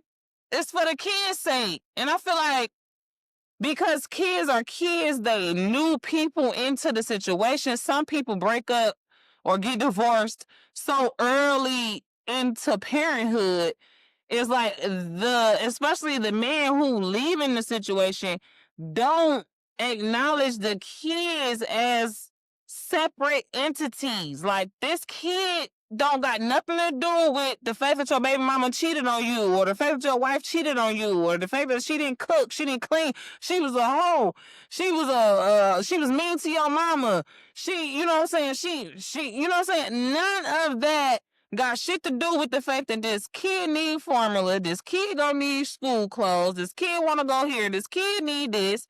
You need to show up and just be available for the kid, as well as provide for the kid just as much, if not more now, because you being out of the household is gonna psychologically and mentally mess them up. So you're gonna have to show up more and provide more just to circumvent the pain that you causing them by leaving on a daily basis. It's until death do you part for a reason. Not just you is devastated when a marriage or, faux marriage with a lot of these baby daddy, baby mama situations that been in, like somebody I know that's been together for 15 years and still ain't married. I'm finna just make them get married. I'm just finna start planning their wedding, my damn self, and just like, look, y'all just show up. Cause y'all might as well be married. Y'all been together all this time, still together. Put God in it, and maybe it can stop being toxic you know what I'm saying? Other people putting their 2 cents and control and all of that bullshit into your relationship. And if y'all see this, y'all know who y'all are. You know what I'm saying? But anyways, I just feel like I was sad to see Kenny and Ty split. I didn't want to see my girl Kenny, turn into a single mom again. Like, this is a club that none of us really want to be in. So it is what it is. God bless them both. For me, I always have felt like divorce was like a death. You know what I'm saying? Them as one person has now ceased to exist. It's messed up. Speaking of single moms, I'm like really confused. I plan on doing a video about this because I can totally relate to the situation. It happened to me before here in Detroit, but the Chicago mom that had the internet going crazy, the same time as Kristen Bay had Detroit internet going crazy, the Chicago mom had the World Wide Web going crazy. I saw it looked like Chicago had came together in protest of the whole thing and to help the mom and, provide some assistance for her or whatever. But then it come to find out like that might be a lie, that they really did help her. And I'm just like, what's going on? Is y'all slow? Chicago, is y'all cool? Yeah, I don't know what it is you came across, but y'all gotta excuse for a second, because coming off that should be motherfuckers don't really know. But anyway, okay, I don't know if you really or what it is that you heard, but there's more than just one person trying to help this lady or this lady and her kids at this time. This family, I want to say, because actually the father is there as well. He's present. The father is present. So I want to say this family. I want to let this be known that there's not just. Oh, so she's not a single mom. She's not. No. Okay. The father was there at the school. When the whole incident happened, I think just he was at work. So he wasn't at the school. No, when the incident happened, he was not there. I think he was at work. Okay. But he went up to the school protesting later. When the protest came during the school, he was present there. Um, and I just feel like, hey, Chicago stood up for this woman, but Yeah. what I was saying, what wasn't that? I forget what we was talking about exactly. I'm sorry. Okay, because I'm just so bottled up, right? It's just so much stuff, like, right. So I forget exactly. I was just saying that, I have ran into some stuff. You were saying you didn't see. You were saying that a bunch of people had helped her. That's what you're saying. You were saying that the father showed up and a bunch of people did actually help her, as far as what I know, and it wasn't even Chicago people. It was people may have been from Chicago. Like the one rapper that wanted to, and he publicly said, he got on, I seen his video, he publicly said that he wanted to fly the kid out and get him some Christmas gifts. I forget this rapper's name, man. I'm so sorry for this one. I did too, but I know I seen it. Because he was like, man, that's not supposed to happen. That's not, you know what I'm saying? That's not, you know what? Because now, since we doing that, we're gonna find this. We're gonna find, because this is enough to go ahead and find too. It's worthy enough of finding and saying, his name is worthy enough. Yeah, that was dope of him. So what he did was he told her that he was gonna fly her and the kids out and get them gifts, and you know what I'm saying, all that, because he said that's not supposed to happen. And don't. And he felt bad, and I think he was from Chicago. Mm-hmm. But he was just in LA or something like that. And the thing is, what basically, like, I don't know what you read that said certain stuff was false. Certain stuff probably was. But it was a lot of stuff that wasn't. You know what I'm saying?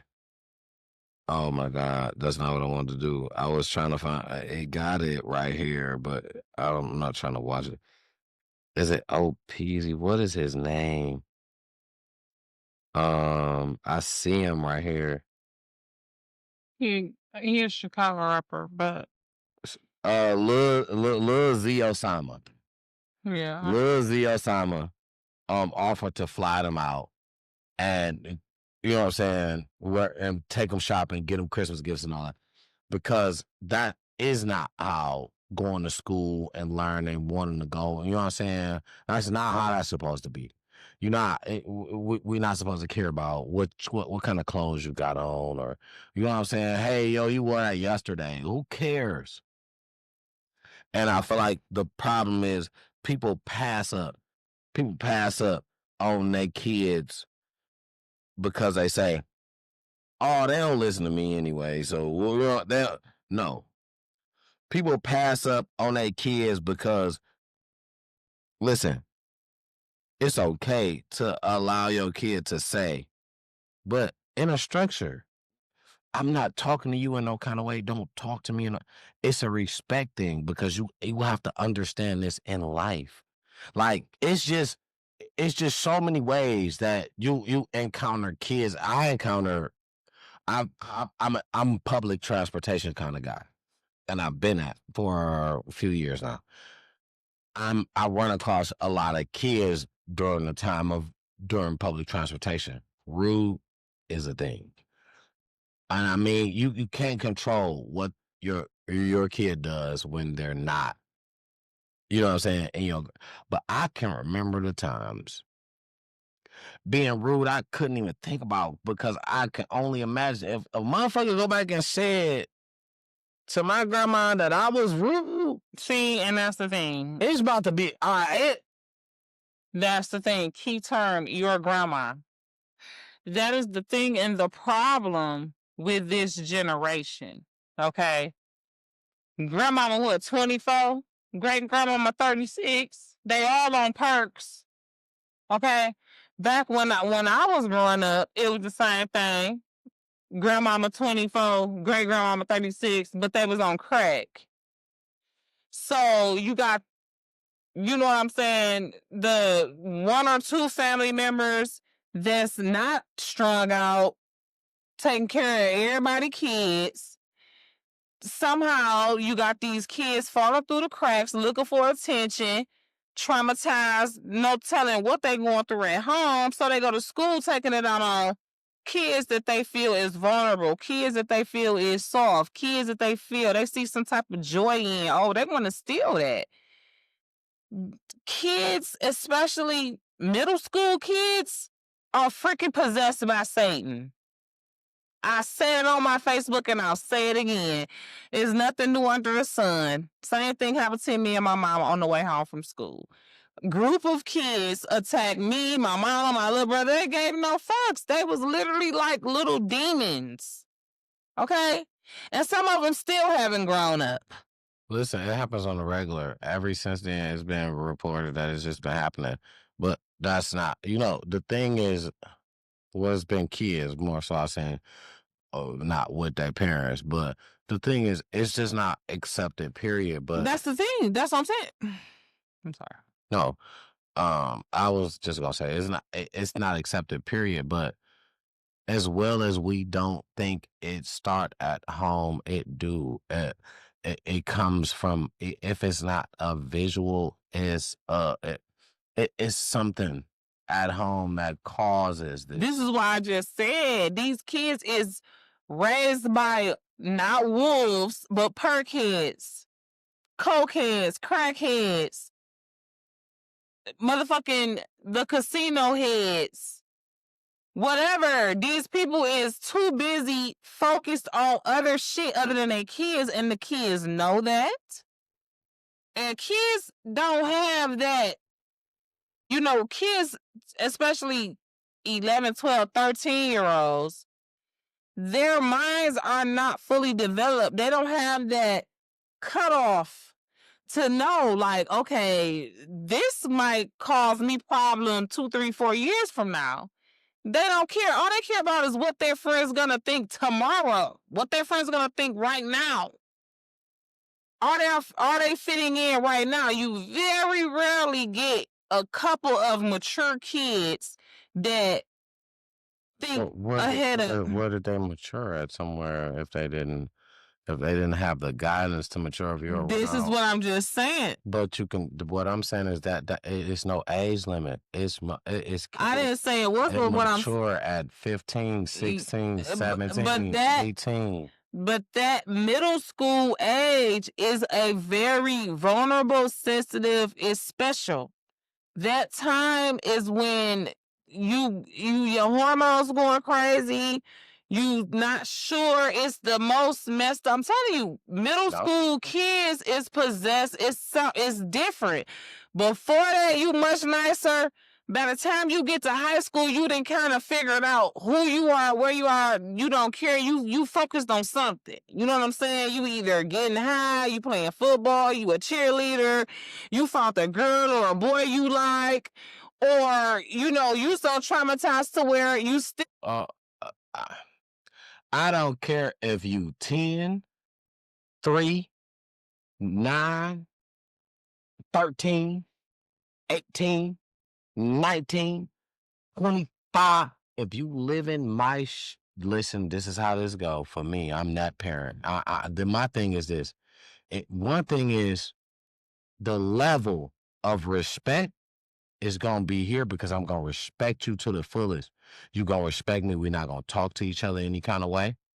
Because one thing, I just feel like, listen, one thing is, I don't give a fuck if I'm mad. I'm going to come to you and I'm going to be very serious about it. So what happened? Babe, some of these kids don't even see their parents. A lot of these parents want to play friends with their kids is the problem. If they around. When they're around, exactly. They want to be friends instead of, listen, being a parent, it don't hurt your kid, it only help them. And I feel like that's the problem. People feel like my parents was always bad to me, always mean to me. And listen, that made you half of what you are other than the bullshit. Motherfuckers was mean. Literally. And I mean, listen, I'm yes, because I was that person that was like, and it's crazy because it was like a switch. You know what I'm saying? As soon as I turned 17, or not, because by the time I turned 17, we was staying on Mount Vernon. We was staying in another house. So by the time I turned 17, my mama has started to be much nicer. You know what I'm saying? And like me and her was like closer. We was more like a team. I started to contribute more to what was going on. A lot of, traumatic stuff has started to happen too at that point, to where, I ain't gonna say she needed me, but, I saw where I had to step up and be more in an adult role. You know what I'm saying? But before then, tripping. You know what I'm saying? Me and her was clashing to the point where I felt like she just was always mad. Like you said, like, I ain't gonna say all my friends, but a majority of my friends, I ain't gonna say they hated my mom, but when she came, they knew it was like, okay, time to go. You know what I'm saying? Like, she was not that mom that you was chilling, ha kiki, none of that shit. You know what I'm saying? When Jennifer's mom came home, it's time to go. But she was gone a lot of the time. She was at work most of the time. You know what I'm saying? My grandma better not come back and there's nobody in her house. Like, it's just, there's different levels is what I'm saying. No, what? The one time my mama came home and found people in the house, I got my ass beat down. I ain't had no formula, a system. She wasn't born for that. That's what I'm telling you. Grandma, this is the thing. My grandma didn't have a job as well, so she didn't go nowhere. Yeah, and after so long, my mama stopped working. Yeah. It's nothing I created. You talking about, you lived a lifestyle. It's nothing I created that I couldn't. But I totally understand what you're saying. It was outside the. But look, but this is my thing though. That's because you had an active parent. You know, whatever your grandmama, 90%, I would say at least 70% of these kids, and 99 or 90, at least 90% of the bullies, the bad seeds, they did not have that. You had. But you got kids, but you got parents that can come to school and pass their kids. Listen, you there. It's parents there. That's not an excuse. You there. Ain't no kid going home feeding themselves every day, dressing themselves every day, washing their clothes and getting back up and going to school the next day. What? They ain't doing that. You say it's none? Not you crazy. You talking about middle school. Come on, man. Look at the people in Pontiac. Two separate bitches left their kids for months. Did the kids go to school? Yes, the second case, the kids was going to school. How did they find out that they was left alone? Because somebody tried to break in the house and the kid called 911. Okay, nobody in school noticed that these kids washing their clothes. One of the kids was old enough. This is what I'm saying. Kids is resilient, and a parent will put the fear of God in the kid to tell the kid not to tell nobody what's going on in the household. Parent be gone out smoking crack the whole month. Only time the parent comes back. God and the motherfucker to do the right thing. Oh my God, I'm gonna just let it go. That don't happen. Right. It don't happen. I've seen it happen, but that's a good thing if you ain't never seen it happen. You know what I'm saying? But I've seen it happen. The lady next door to me, the kid was 5 little girls lived next door to me. Their parents used to leave them for days. The one little girl, I think when I moved over there, she might have been 8 or 9, because I was 11 when I moved over there. She was basically taking care of all of her brothers and sisters because her mama, I don't know where her mama was at. Her daddy and her stepmama was both heavily addicted to crack. I mean, real bad. These little girls was struggling. The oldest little sister was taking care of them. Like I say, when I first moved over there, she was like 9. We stayed over there about 7 years. By the time we moved, they mama had got clean and got them. But for the first like 5 years that we stayed there, that little girl was going through it trying to take care of her 4 sisters. It was all little girls. And the stepmama and the stepdaddy and the daddy was real bad. I mean, they is the reason why, I swear to God, I look at crack like the worst shit in the world. And I'm telling you, we all had Dare. We all seen the commercials like, this is your brain on drugs. You know what I'm saying? But crack, man, listen. I mess around, you know, like they were like, do this or put a gun in your head or do like, just take me out, bro. I don't want to listen. If you see the way them people was, and I mean, they just was living in bliss because they was together. You know what I'm saying? They was in love. They was like, it was like a movie or like some shit off a movie. You know, like crackheads on a movie, like they was the worst. Like so it's just like I've seen where a kid done had to not only take care of herself at 19 years old, but had to take care of 4 siblings. Parents technically in the house, but barely. Like I said, they would be gone for days. They would the kid. My mama. I'm telling you, my mama tell you, we was dang near taking care of them kids when we would cook, making sure they eat. You know, we all went to the same school because I went to a K-8 school. So we'd be walking together, making sure they all walking to school with us. They mama and daddy ain't been there for 4, 5, 6 days. Oh, but around the first of the month, when the food stamps and the money come, that first like week, they'll be there. But the rest of the month, gone. Leaving that 9-year-old girl to take care of 4 little sisters. In a 2-family flat, man, you. And I can't remember who was living upstairs, but it's just like, so I've seen situations like the shit that's going on where them parents done left them kids in Pontiac, and you know what I'm saying? Like the one they say, you just didn't know what they was going through. You don't know. You know what I'm saying? And nowadays people is even less want to get into people's business. You know what I'm saying? It's like, I ain't getting into that. You know, they ain't asked me. I ain't getting in their business. All the time, kids over there suffering bad. So I saw some shit that said that the Chicago mom was in the hospital or something, saying that they didn't help her. Now I don't know. I didn't even watch the whole video. I just kind of read the caption, but I saw it on like more than one post. You know what I'm saying? So I don't know. I hope. I was seeing her with the kids celebrating in the house. Okay, She I hope was that's in the the case. hospital after the actual event when it happened. Her kids was in the hospital with her. Her daughter was to the side with a Band-Aid, with some cotton underneath her eye. Her son was laying in the bed with her. His face was red, but she was the one who was hooked up to the thing.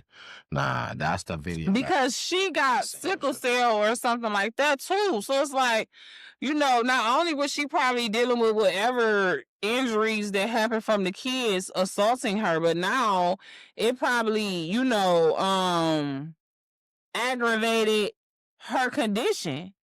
It's like, But what I'm saying is that's proof that was video after the event. I know that for sure. That's when she was in the hospital. Now, I don't know if people took that and did what they did with it, but yeah, because you know how people like to.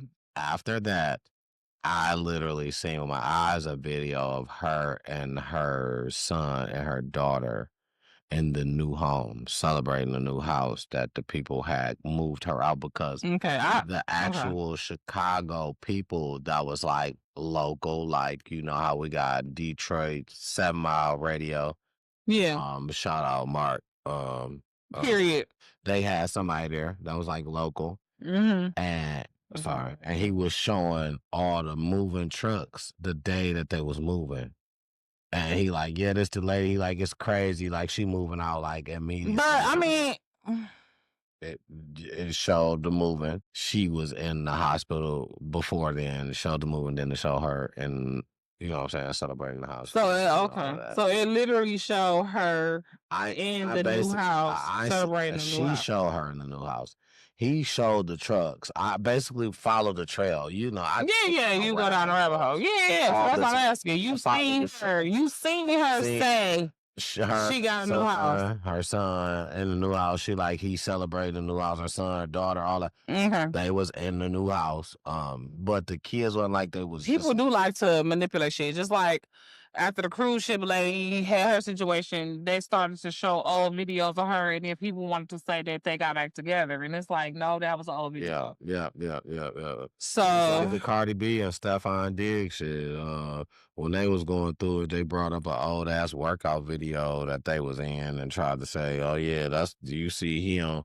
You know what I'm saying? So that's what people gonna do. They're gonna use old videos or whatever they can. And then especially with her being in the hospital, that made it more, It made it something to bring up. That it was gonna be more plausible. Yeah. More believable. It's gonna go up. You know what I'm saying? Let me see. Yeah. So speaking of hospital.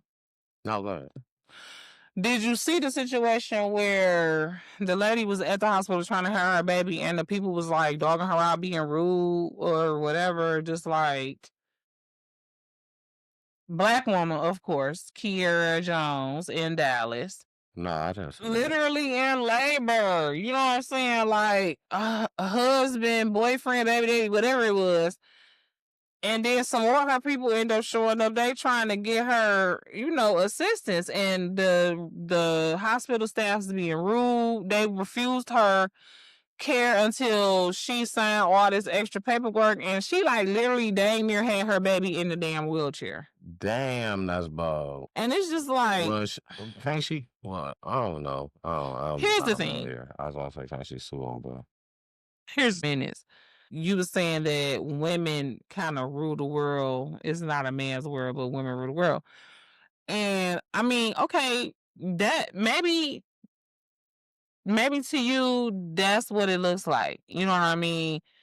And maybe to a lot of men, that's what it looks like. So maybe that's why they go out, certain men, not you, but I'm just saying, a lot of men go out of their way to remind women that we're not the superior gender. We're not the stronger, and if nothing else, they want to exert their brute force over a woman to show you might be smarter, you might think you more important, you might think you in control, but I will and move to the next. You're really not. You think you are, but I can exert my power and control over you at any time by being violent, being aggressive, whatever that men like to do. First of all, by being neglectful, by being, abusive, mentally, emotionally, financially, you know what I'm saying? Literally, the government does this. Women had to literally fight for rights as humans, just like how black people did. You know what I mean? To where it still goes on now, to where women get inferior care, inferior pay. It's not equal, and it's darn tootin' sure not superior to men. Now, I understand where your thought process comes from, why you feel the way you feel. Not in no way am I invalidating what you're saying, because I know what you mean when you say that women are able to manipulate, situations. Even the facts that I just spoke, women are able to manipulate and use to their advantage, and you know what I'm saying? So I know what you're saying. But the fact still remains, women are dogged and disrespected so much. Beautiful women, okay? Pretty privilege is a thing, but when you pretty and brown, ain't really no privilege. This woman, dang near was unalive in the middle of the hospital. Her and her baby. You know what I mean? It's ridiculous what Black people have to go through as far as being underserved, underpaid, underappreciated in this country. You know, but especially a Black woman, man, listen. Black women, you better have a prayer life. You better have a prayer life. You better have a direct line to Holy Spirit. You better Jesus on the main line. Listen, because, and the first thing that the enemy has done is put a wedge and an enmity between us and our number one protectors, which is the Black man. You know what I'm saying? So we already a lot of times feel like we out here to our own devices to having to protect ourselves, not only from everybody else, but from our own men who's supposed to protect us. You better have a relationship with the Lord, because you be in the middle of the hospital with your husband standing right there. Ain't nothing he can do. You know what I'm saying? Unless he know how to deliver this baby, what he gonna do? He can't force them to do nothing. He got to stand there and take this time to fill out this paperwork. Or these people in this hospital, which is 9 times out of 10 male ran. The government is male ran. The very people who make it okay for them to do stuff like this. What they gonna do? What they gonna say? Absolutely nothing. Fill out the paperwork. What you gonna do? Because the only thing that Trump, that is poverty. Y'all broke. Y'all need government insurance, or y'all look like y'all can't afford to even be at this hospital. You better make sure you fill out this paperwork, or you and your in labor wife gonna have to leave, because we not delivering this baby for free. That's basically what they said. What you think? Will her being ignored at the hospital until she filled all the paperwork? That whole situation there is crazy. That is just people should at least on insurance or not, you should at least get serviced at the hospital. And when it comes to money, we should talk about that later. Sue me. But I should be just serviced like they when I fucking through when I have an emergency or whatever. I should be serviced like no matter what. That's especially something like that. Yeah. You know what I'm saying? Yeah. I can see if it's something that's not that bad, you can go see a regular doctor. You have to pay. It's not an emergency, like you said. Right. But this is an emergency. This lady is having a baby. Right. Like, are you kidding? This baby? Like, I'm just. Yeah. That's facts. Yeah. So. Yeah. And like I said, if she was not Black, it wouldn't have went like that. Period. They dog women out, first of all, but especially Black and brown women. You know, and so people was outraged, you know, it's been a whole thing. So, you know, God's will be done with that hospital, because they need to answer for that and to that. They should not get away with that. They should not get away with that. Yeah. They should not get away with that. That is ridiculous. Too many women pass away during childbirth, especially Black women. Like, stop this. Just cold, callous. You know, I'm just. It's just terrible. I'm. No, you found me. Go ahead. I mean, I really had nothing. Like I said, as far as what I know, I had never heard of that. That was new to me. So ain't that terrible though? What you have been, man? You would have wanted to John Q that mug, huh? You seen that movie? I have. It's been so long. But it was pretty much like that. The baby was sick. Playing about his son. Listen. And it was on that side. It was talking about insurance, this insurance, that. Like, dog, y'all can worry about that later. Yeah. But y'all better do this surgery. Yeah. Or y'all not going home. They gonna talk about insurance for you. Yeah. While you bullshitting.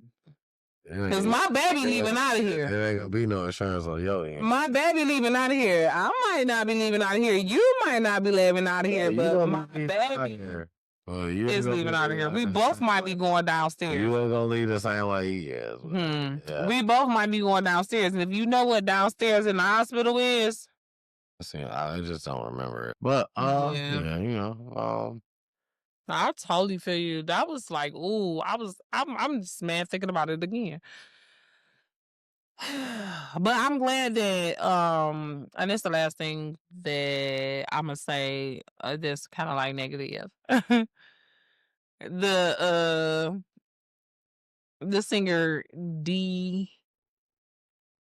D4VD David, whatever. I had never heard of this guy, this young man, before this situation, but his alleged girlfriend was found unalived in his impounded Tesla. And, you know, a lot of different things have happened in between us finding that out. Dude was on tour when the body was found.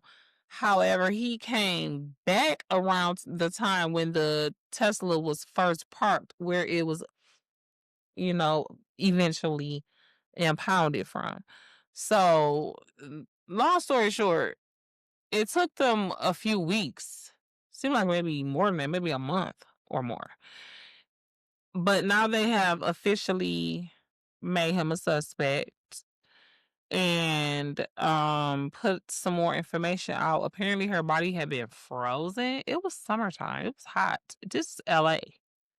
So like you could put her in a freezer and then put her in the car and left the car. I'm just appalled. And the baby was only like 15. She had been missing since she was 13. But the thing is, she wasn't missing. Like her parents knew where she was and who she was with, but nobody would do nothing about it. Nobody would believe him. She had reported her baby missing and told them that she was with this guy, David. But he wasn't he was more like internet popular. You know what I'm saying? Like Kai Cenat, but before Kai Cenat did the whole thing in New York where he blew up even more than he did, like his circle, his little community knew who he was, but he wasn't like a household name. You know what I'm saying? So when the mom told the police that her daughter was with him, they're like, okay, who is that? Whatever, she a runaway. You know what I'm saying? We'll find, you know how they do runaways. They be like, yeah, okay, she a runaway, whatever. You know where she at. So she really not, you know what I'm saying? House Highness baby end up in a fucking trunk, man. That's why they gotta stop doing that. They gotta stop, you know, disregarding kids, period, girls or boys, because they supposed runaways. That's not okay. Since when is it okay for a kid to just run away? And the police don't spend the resources to find them. But when the baby end up in the trunk, now y'all got a motherfucking problem. Now everybody want to go into overload, aftermath, motherfucking investigator mode. Y'all should have been doing that when the damn lady reported her baby missing 2 years ago and told y'all where she was at. Y'all should have went and got her. But y'all leaving her there made her even think it was okay. The little girl. She like, well, shit. The police ain't even came. I know my mama reported me missing and told them that I was here. They ain't even came to get me. I'm posting pics. We outside. I'm on tour with a, you know, semi-star. They have been posting shit on social media. Everybody outside. Everybody in the circle knew. It had been posted on Reddit. It had been posted on the internet before she got found because she was missing, remember? Like, why is they guys missing? Everybody knows she with David. And then once the shit came out, they went and found them old posts. People knew he was posting her. Am I tripping? I don't really know about. I know a little bit about that, but the little bit that I know, it wasn't dug deep like that. So I was just letting you cook. Well, Nancy Grace, I've been watching Nancy Grace. Nancy Grace been getting all up into it. So I'm just saying, they was not being discreet. You know what I'm saying? They was not being discreet. Everybody that knew him like that knew that he had this little girl with him. So I feel like it need to be like a Jarvis Butt situation. His coworker went to jail too because you ride him around with this little girl, taking her to Inkster and all kind of shit. You knew. You are an accomplice now. So all of y'all that knew, y'all are accomplices now. That knew that this guy, and I feel like even whatever police department that the mama reported it to, they asses need to be, like you say, sued, defunded, because y'all is worthless. Everybody on that force should feel responsible for that baby being gone, because she literally told y'all where her baby was at and y'all didn't go get her. Had him and everybody else thinking it was okay. No, it's horrible. And so, I just pray God's will is done by him and that her family can get some type of peace and serenity in her loss, because it's just, and she, at the time that she disappeared from her family, she was 13. That middle school age, that's 8th grade. So anyway, the last thing I had to talk about on the internet, it was kind of funny, and I don't know, you seen a little bit of it earlier. Did y'all see Lloyd fall? I'm sorry, Lloyd. Yeah, that was something like that. You seen it? I'm sorry, Lloyd, because I love you. Okay, I do. You was part of my adult, like, childhood, as far as like late teens, early 20s type shit. You know what I'm saying? And even your latest like hit was what is it called? Look at it. Clear my mirroring. No, but how it go? It be like something like Take Me As I Am, but now I want to say Mary J. Blige song. But that ain't. Anyway, if you know it, leave it in the comments. Lloyd's song, he be like, just, you know what I'm talking about? Oh my God, he be like, just take me as I am, basically. Just. Nope, not there. My phone right there is it. Anyways, I'll put it in the edited version. I like Lloyd. And so I felt bad for him because he do a good show. I've seen him live at a car show right there at Cobo Hall. It's not Huntington Place. Way back in the day. He do a good show. Of course, he was a lot younger and a lot more agile. You know what I'm saying? I understand. You know what I'm saying? 40. Okay, so he was a little slower, a little less hand, foot, eye coordinated, and he tripped over his own foot and fell. Y'all, I'm gonna put it up here in the edited version. Y'all, if y'all live, y'all just have to go Google it. Baby, that ish was funny as hell. But we glad because he got back up. He finished doing his thing, so we can laugh. You know, so I'm sure he laughing about it right now with his peeps. But yeah, that's all I had.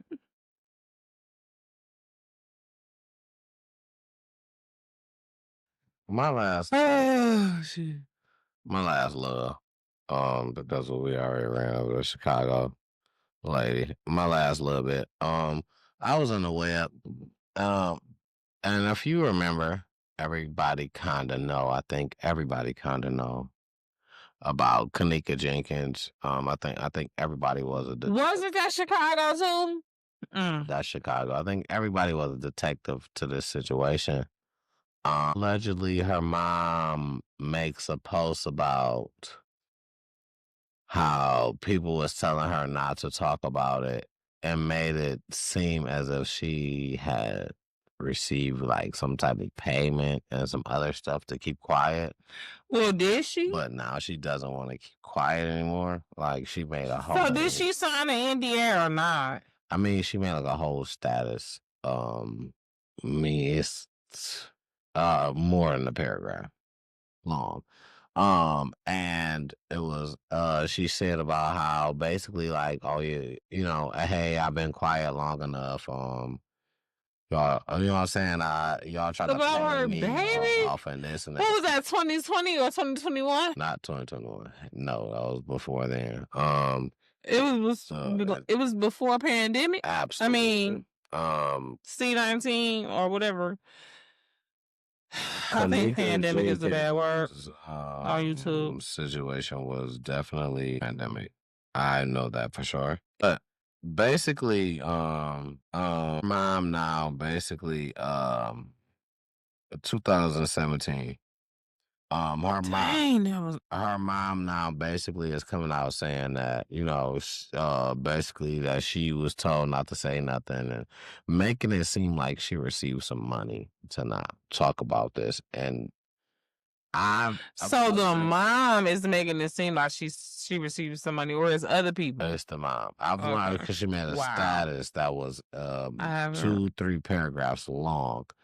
And I've learned this from surfing the web, right? It was just something that I just seen. It was just like, wait, what? So, because you remember that, and you're like, let me get in this. Yeah, I feel you. I didn't feel like I was one of the investigators to try to be like, this happened and that happened. I was just so devastated because I can only imagine. Man, what? So, for me, it's a moment I'm always gonna remember. So when it came across back again, I did go back and I did want to see. And she did make a post about how she said she was supposed to be quiet. She didn't necessarily go into who these people were. That paid her. Told her to be quiet and all. But she did say it did happen. But it's bothering her. You know what I'm saying? It's been years. And that's why you have not heard nothing. 7 years is the statute of limitation for a lot of stuff, and it's almost been 10 at this point. It's been years. Wait a minute. It's been 8 at this point now. It's in 17, we in 25. Yeah, almost 26. 7. So, you know what I'm saying? So, and it's been around, it was around like, it was cold. I don't remember exactly the day. Rest in peace to that young lady. Man, what? I really hope that all justice is served for whatever, you know, whatever happened to her. May God's will be done by the whole situation. Yeah, absolutely. And this is all alleged. This could possibly be rumors that she made the post, right? But her mom did. But what's her mom name? I'm nosy. Never mind. Yeah, I'll pull it up for you. We'll pull it up. But basically, the thing is, the way she announced the post, people went and tried to. Because I mean, once you, we gotta put it up because you gotta see. I got it. I got the post for sure. So we gotta put it up. Once you read the post, you're gonna kind of see how it made it seem like she was saying she took money. Like, you know what I'm saying? Basically, she was saying like they didn't want her to say nothing, and that's why it's been years she didn't say nothing because she got what she got. And I didn't say what though. If I'm not mistaken, she literally said paid.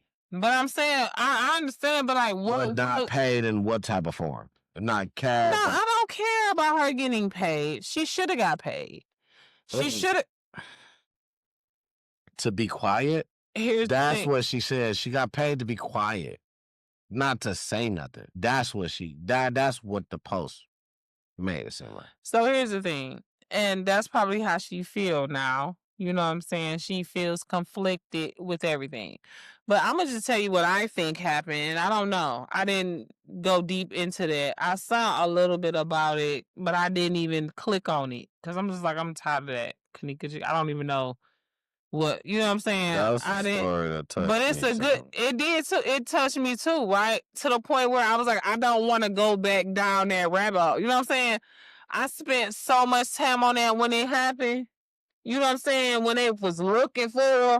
Remember they was looking for her before they found her in the damn you see what I'm saying? So like I mean that had me really fucked up for a minute. I can read you the text what it says. Yeah, read it. Read it. But wait, yeah, read it. Her name is Teresa Martin. I remember that. So she says, to whom it may concern, I still don't know what happened to my child's life. Clothes, shoes, cell phone, hair, and the list goes on. However, I have been promised lies as of once this case is over. I was forced to never talk about my child again. As you can see, over years, I wasn't near as vocal as I am today. So after this post, I might be back in court, but I will be getting sued because I was tricked by they will get me answers. Give me her clothes and her cell phone and anything that belongs to her when she was unalived. That was on her body. That was a lie. Once they finished investigating allegedly people I trusted, they told me that somehow Kay got out the back door. I never heard how which door could get out, but they never told me how or where. Allegedly, they told the media. That's wait a minute, hold on. I'm sorry, I didn't mean to stop you, cut you off, but I got to. She said allegedly? Yes. Okay. Allegedly, they told the media that's why I know the media will lie. Allegedly, so I can invite any of you to go. I was in pain going through. No. So she say, I guess she's saying the same thing. Allegedly, they never told the media. That's why I know the media will lie. Allegedly, so I can invite any of you to go. I was what she said. Wait, I just lost it. Okay, allegedly, boom. I was in pain going through my cancer battles. They forced us, had us in rooms for hours, and would not let us go until we said what they wanted us to say. They made us accept what they wanted to give us. I'm literally living without my child, and I'm rising above, staying strong, and holding on to hope, even without you. P.S. I was made to do a recorded video hours after we were held during one of my child's birthdays. At the same time, I was sitting in a meeting about another child who wasn't even living.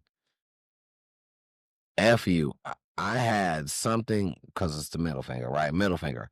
I had nothing to give my baby that day, but I knew a surprise was waiting once we left that meeting. Before the rain came hard, I've stayed quiet long enough. But at this point, I'm simply speaking my truth, respectfully, clearly, and without naming anyone. Now let's make Americans great again, and try to tell someone with honor. And they told me, just go on, live my life. So I mean subliminals. That's the end. Yeah. Okay, so like what part? I'm just saying. I'm just asking. What part insinuated that she got paid? when she was saying about they told her don't say nothing, she accepted stuff for her to say not to say She nothing. accepted. Where is that? I'm just saying. She didn't necessarily say what it was. She didn't get into what it was. Where is that? Where I accepted something not to say nothing. She said I was lied to. And so, see, because here's the thing, because I want you to find it where it insinuated that she got paid not to say nothing. Because they'll ask you not to say nothing about investigation because they don't When want. the case is open, you can say anything when the case closed. That's why people wait until afterwards. Like I can't talk right now. Okay. Come back later. Okay. So when the here's case my closed, thing. I can say anything because it's closed. You can't bring it back up. So here's my thing that I wanted to say. That's why I was trying to get you to. I wanted to know exactly what she said before I said what I said. Because if she said a certain thing, then what I got to say don't matter. But I don't feel like I heard nothing that's going to make what I'm about to say not relevant.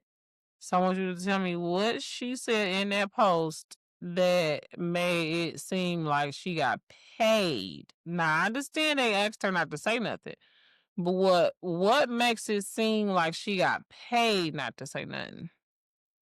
Because I didn't hear it. I listened very intently. I missed it.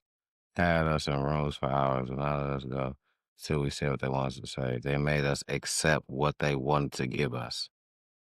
That don't mean it was money. That could have been a deal. What deal do you have? You was not there. That could be monetary payment. Well, let me finish, okay?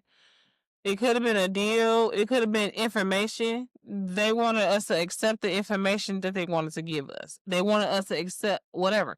If it was a settlement, right? Because at the end of the day,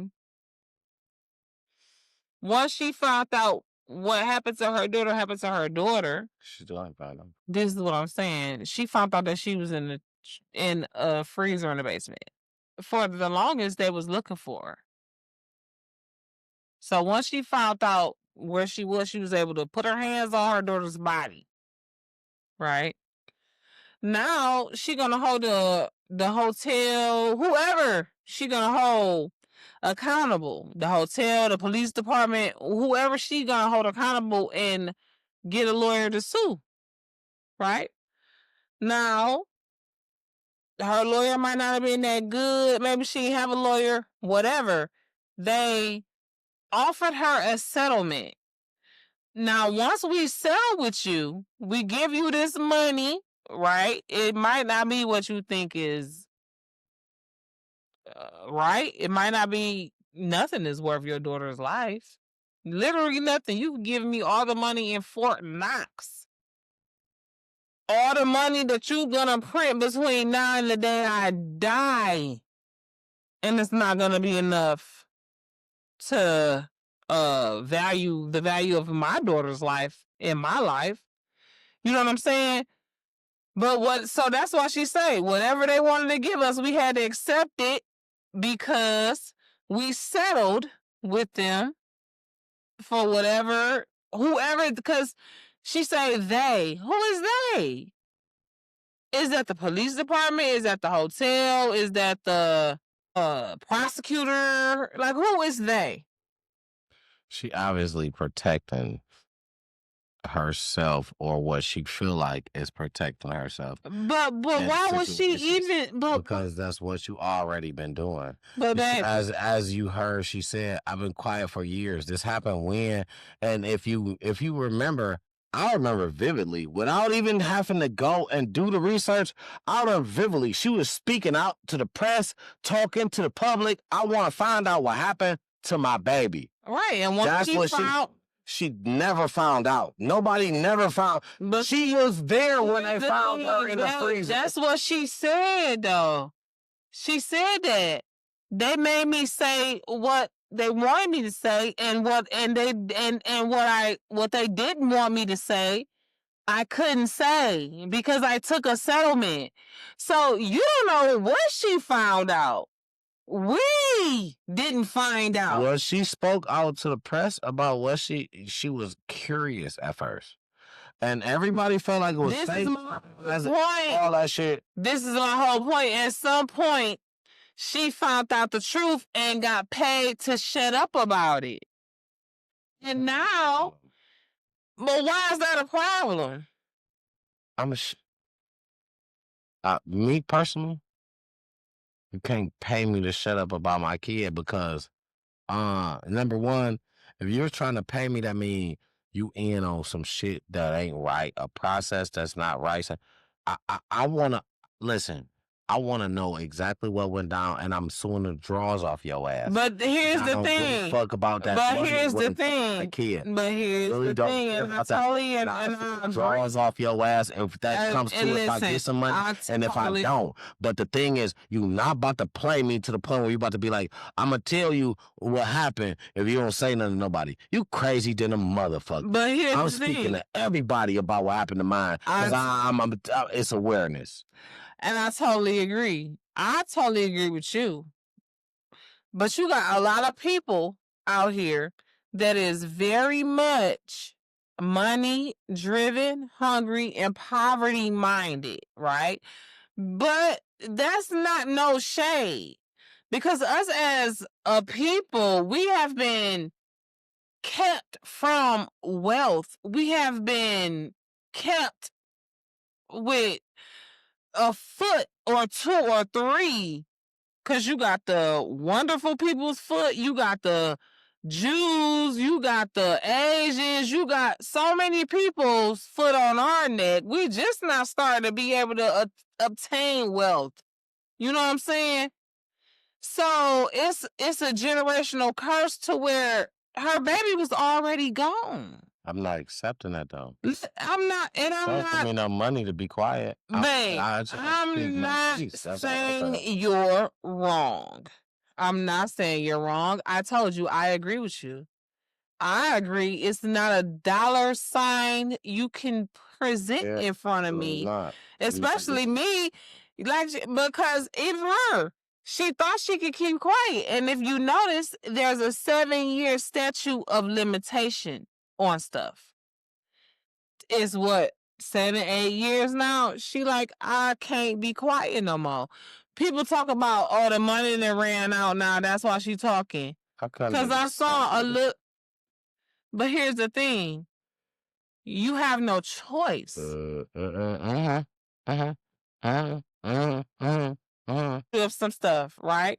By the time where the people don't get no type of justice, justification, acknowledgement, let alone reparation or some type of payout of any kind. Listen.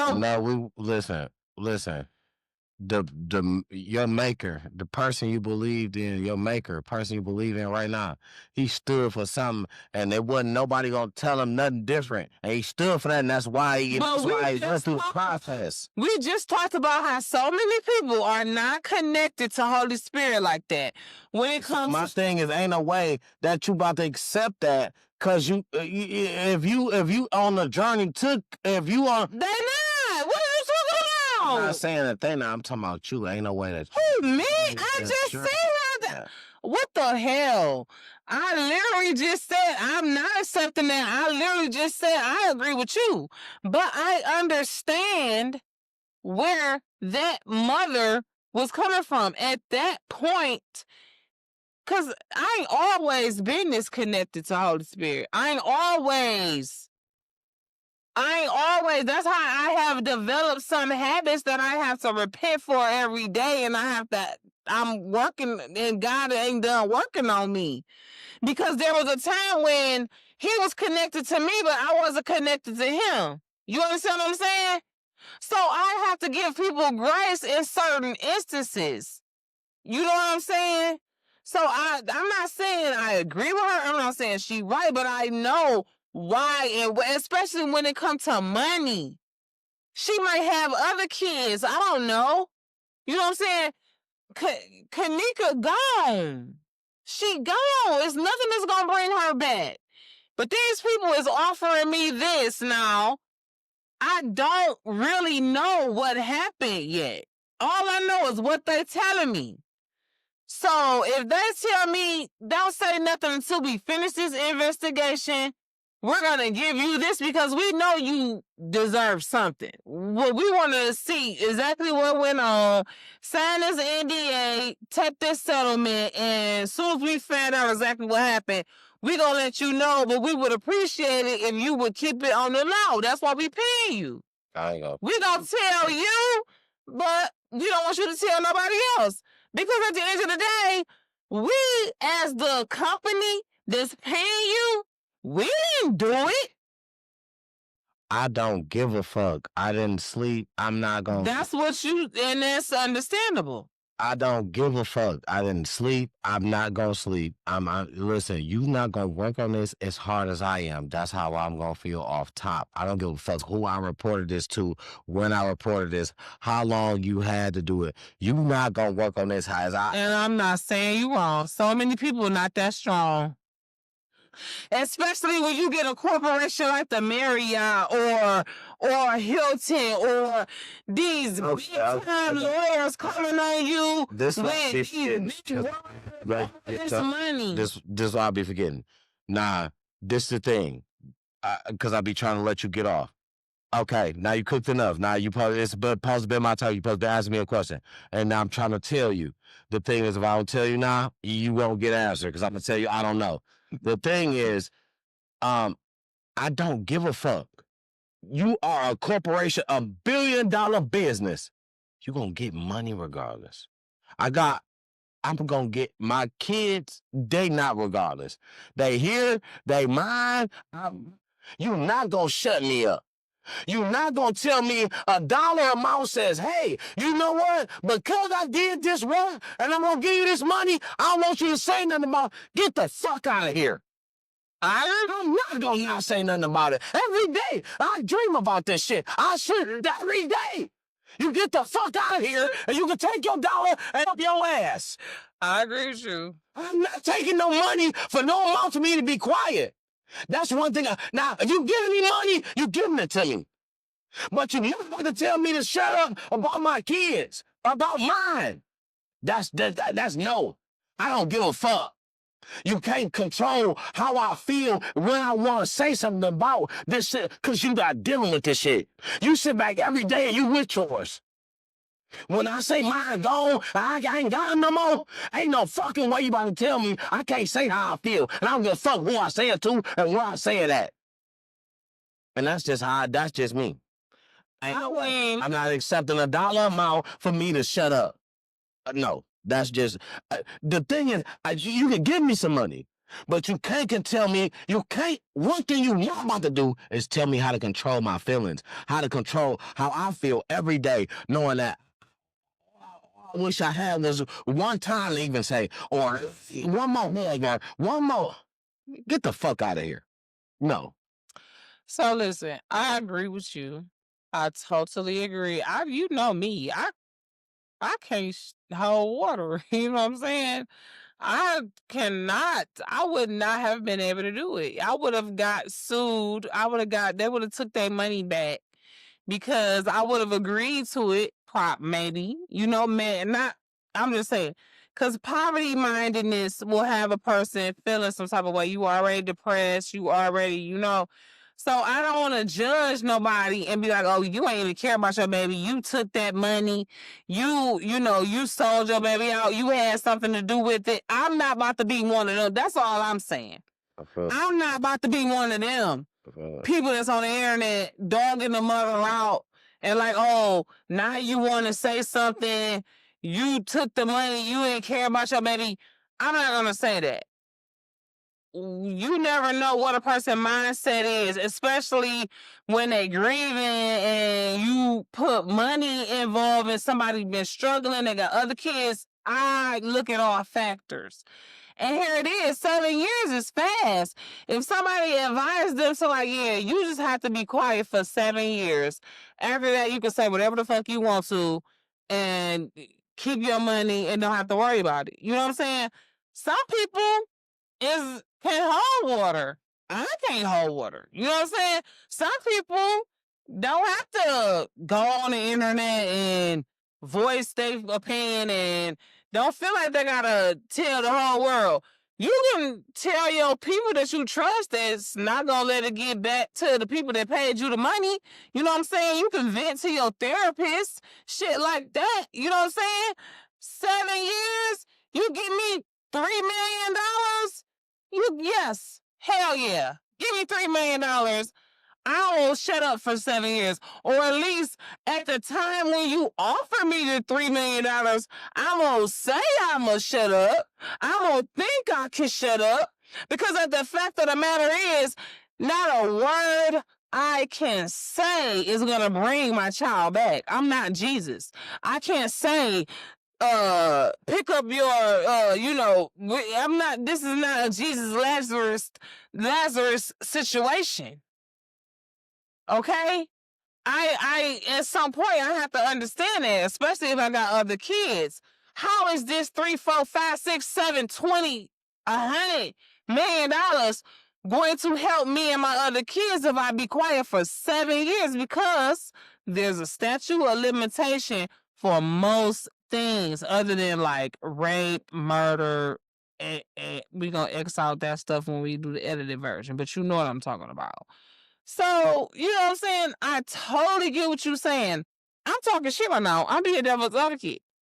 I wouldn't be able to shut up for 7 years. Like I said. That's what I said. That's what I was thinking. Be with you. But listen, I'm not gonna judge. So I'm not gonna judge. You know me. I talk too much. I'm saying what's right and what's wrong is what's wrong. Look, some people is money hungry. Listen, I'm not the ain't the one who say whether you go after life or your real spirit. I ain't the one to say where you go, but I'm telling you what I feel is what's right and what's wrong. Some people will look at it like, listen here. If I got to bite my tongue for a couple of years to get $200 million for me and the rest of my kids, me running my mouth is not gonna bring my other kid back. I'm just talking about how I live, me personally. I gotta be. And that's fine. And listen, people gonna do what they want to do, and they gonna do it how they do it. And I'm not. Listen, my fight is not against nobody else's choice, nobody else's decision when it comes to this. That's not my fight. I got no dog in that. Only thing I'm saying is, me personally, what I would do personally, right now, it put me in that same Kanika Jenkins situation. I allow my daughter to go out somewhere and spend the night with what she thought was her friends, and something happened to her that I didn't even know about. Her friends got to call me and ask me, have I heard from her when I let her come with you? And now somebody got to tell me to be quiet? It ain't no dollar amount. It ain't, I don't give a it ain't a dollar amount. Listen, and I understand that she gone. It ain't nothing that you can come and present to me to feel like, hey, I give you this because we know she gone. I give you this and we gonna investigate for you not to say, get the fuck out of here. I'm gonna spit in your motherfucking face. On everything I love, I'm gonna spit on your... Man, get the fuck away from me, because I'm gonna spit on you. Bitch, I'm spitting in your face. And don't come to me with no shit like that, man. Listen, it may be the difference in just the sex of the person. Maybe females feel like, you know what I'm saying? It can be my daughter, it can be my son, and I ain't got no difference into the sex of the child. As a man, you know, I just feel like if somebody came to me and that's what you came to me with, bitch, I'm spitting on you. I don't give a fuck what you talking about. Like, you talking about you about to fuck your money. I don't care about your money. Because at the end of the day, if I wanted some fucking money, life insurance, all that shit gonna pay some money. Fuck your money. I just lost a whole child. I don't give a fuck you giving me. Fuck your money. And I want you to understand that. And the difference in just how I personally feel is like, you lose a family member and you go without money, right? And you can't put a dollar sign on a family member, a sibling. You lose a sibling. You can't put a dollar sign on my kid. Think about it. Like for me to be quiet, like that's one thing I feel like with me you can't control, because I'm not even a person that speak a lot about situations, especially harmful situations I've been through. I'm not even a person that speak a lot about it. But one thing is, when I want to say something about it, I don't want to have to think about, damn, they said, I don't want your money. I don't. I just don't. I don't. I'm gonna pass. I'm gonna pass on your money, bro. And who money? I'm gonna speak on. Oh, what happened? I'm gonna speak on. Yeah, like as far as him. When I want to speak. No. Like, I can't be controlled by that when it comes to that, because I feel like when it's my turn, I don't want nobody to be controlled by money when they want to talk about me, no matter what the case is. I don't want nobody to be like, hey, man, fuck your pops, I give you this much money, man, stop talking that type of shit. I don't want that. I want genuine shit. If you really fuck with me when it's my time, do you speak to me when you know what I'm saying? You know what I'm saying? Like, I just can't do the fake. I'm not saying that you wrong. I'm just saying some people is not strong. That's all I'm saying. I understand that. Some people is not strong. Some people, it's not even about being fake. That's like the kind of people really want to speak to. Like, it's not worth it. You know what I'm saying? At the end, like, you can't. This is what I'm saying. You gotta know where your source come from. That's gonna eat you up. Those type of people don't, and you see what it's doing. And that's why as soon as she was able, she said something. Because people have to know where their source. That's people that don't trust God. They don't think that they gonna get nothing like that no other way. And that's like when the enemy offered Jesus the world.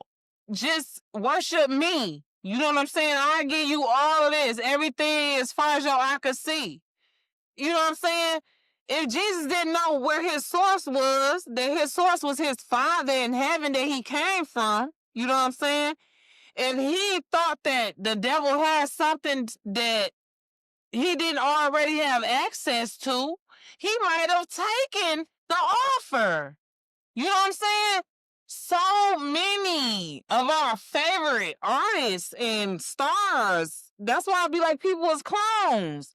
Because they get that opportunity and don't trust God. And next thing they know, they don't even know what's going on, where they at, who they are. And that's why I'm telling you, I asked God to keep me and keep my daughter, especially with her going into that industry. You know what I'm saying? Because that's exactly what will happen. We just don't gotta accept, definitely don't have to. But everybody don't know that. As parents, we don't have to accept nothing that nobody is trying to turn us against our kids. As parents, we don't have to be like, hey, yo, you know what? I grew up through this. I gotta be friends with my kids. So it ain't mutual, but I don't care. I can't. Yeah, I can't. There's nothing she can do about it. I can't be that. That's the type of deal that's why I can't. You know, we'll talk about that as soon as we get off here, because I'm glad you said that, because we don't talk about that as soon as the camera got off.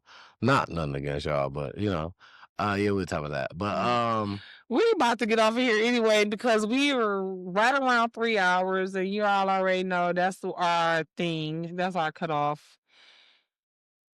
Even though we are on vacation, First of all, this is the Thanksgiving episode. Happy Turkey Day. You know what I'm saying? What y'all cooking? Are y'all invited? Because we do want to collect plates. We all got some extra plates. Because I'm like, somebody said they want to collect plates well, listen. And then don't lie, because we will come and pop up. Drop some addresses down here. And literally inbox it to talk it out on Facebook. And don't because oh no, I was just playing.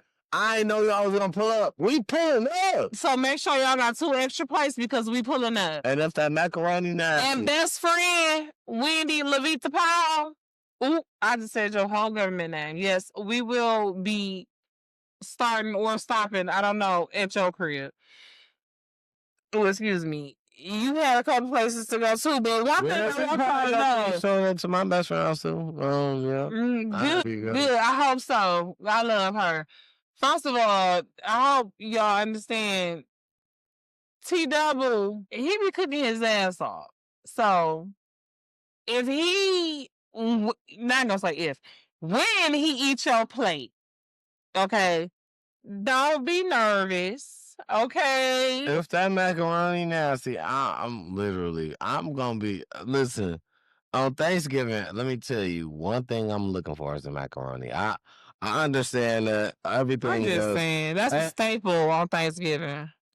What falls after the macaroni is them fucking greens. Them greens and that cornbread. You got some chitlins? Holla at me. I'll fuck with the chitlins. You got chitlins? Holla at me. Hey. Yeah. She. I don't want no chitlins. You got the chitlins. I'm a real nigga. And I'm going to do what I call I'm a real one. I eat some hog mugs before I eat a damn chitlin. Nah, I'm going to keep it all the way southern gangster. You acting like hog. I eat a hog mug. Everybody eat hog mug. Do they? Yeah. Oh, I didn't know. Okay. All right, nah. About them chitlins. Listen. With no hot sauce, I want to see how your shit chuck. If you cooking them, drop the Addy down here if you cooking them chitlins. Put that address in the comments back. Well, put it inbox it to talk it out on Facebook. Do that, then. Especially if you got chitlins. If you got listen, no hot sauce. I'll put it in the description. Sauce. No hot sauce. I'm trying to see what your shit like. If your shit ain't got no seasoning, you ain't clean. If it ain't clean, I ain't eating it. I'm examining the motherfucker. If it ain't clean, I ain't eating it. And I'm gonna let you know. You guys, hey. Hold on, let me put my thing on. Shit. I'm trying to tell you. I fuck with them. Hey, let us know. Where them chitlins at? I got something start with a C, and I got some chitlins for you, all right. Let us know. So coochie lins. I got some ladies. Y'all got some coochie lins. Look, shout out to my coochie lins out there. You know what I'm saying? We ain't got no. I guess you do. Y'all know exactly what I'm talking about. Y'all talking about roast beef. Yeah, roast beef. We gonna call them coochie lins during the holiday season. I guess you do slurp them up. Yeah. So listen, we want to wish everyone a happy holiday, okay? Absolutely, man. Please enjoy. I want to get those kids a turkey and some gifts. At least, if that was good, get them what they want. If that was bad, get them what they want. Get those kids what they want. First of all, if you don't get them what they want, tell them call. First of all, kids. Tell them call their uncle and auntie, and we gonna work it out. First of all, kids is not bad. I don't know where she got that from. Some kids is naughty. Don't worry about it. My mama. Some kids are naughty. No, it's bad kids. No. I got one. All kids are created and made of God, and they are made good. Some kids get astray and they are naughty, I got a couple of them actually. I was about to say, I got a couple of bad kids. Anyways, stop. That's what happens. I want y'all to know. We all learn together. I'm taking it out. We all learn together. Of this it's video. Your manual. No, you're not. No, you're not. You want to? There's no. Smell my listen, there's no manual. To smell my feet. If she take it out, I'm gonna keep it off the live, and I'm gonna put it up. I'm putting it up. You call your kids bad. Have a couple of battles. No, don't say that. What? That's the problem. That's with their self-esteem and stuff like that. Don't call them bad. We don't accept what it is. They might make some bad decisions. That don't make them bad people. Mine's is different. I'm not gonna say I'm stern, like, oh, I'm just whipping them down, beating them down. No, Can you just not speak that over them and just not call them that? No, I'm gonna keep what's truth with me, so I understand. Because I can't sit here and tell, and I'm not saying that, excuse me, I'm not saying that they the worst. I didn't say they was worse. I said they was bad. Bad could be anything. You know what I'm saying? But I am very active in their lives to help with anything. I'm not like, oh, I'm beating them because they will. No, I'm here to help. I'm talking you through it. I'm here. You know what I'm saying? Whatever helps you in your situation. But am I allowed to say if you're bad or you're not? No. You are absolutely crazy. You're not allowed to call. And I feel like, you know what? And I won't. You know what? I want the people to comment on this. This is one thing I always believe. I believe you should speak life. No, this is one thing. Truth to power. This is one over thing. Your kids. So if you think they are making bad decisions and they have been exhibiting bad behavior, you don't want to call them bad as if that is what defines good kids. Kids. You got some kids that's out here bad when I was torturing animals and raping women, and no, so they are bad. Bad when I was a kid, but I wasn't doing all that. I had times when I was bad when I was a kid just because I wanted to go on the street up there. My grandma said, no, ride right here in front of me on a bike, but I wanted to go around where she didn't want me to go. Naughty. Yes, that's bad. Bad. No, that's naughty. That's not bad. And shout out to my mom for teaching me the difference. I'm grateful. Okay, I'm sorry. Yeah, don't call my kids. Don't call my kids bad. And what's yours is mad because we is podcast partners. A woman. So don't call my kids bad. Trying to raise women so soft, like women being truth. It's about telling what it really is. Understand the difference. No. See how women are. Some women want a baby. No, it's not. I'm not babying. If they're making bad decisions, they will get punished as such. I chastise those that I love. It's not even. But I'm not gonna punish. It's about acknowledging. It's about acknowledging. And I'm grateful that my daughter don't even do bad decision. I'm not gonna call her bad. My niece, my nephew, any kid that I know.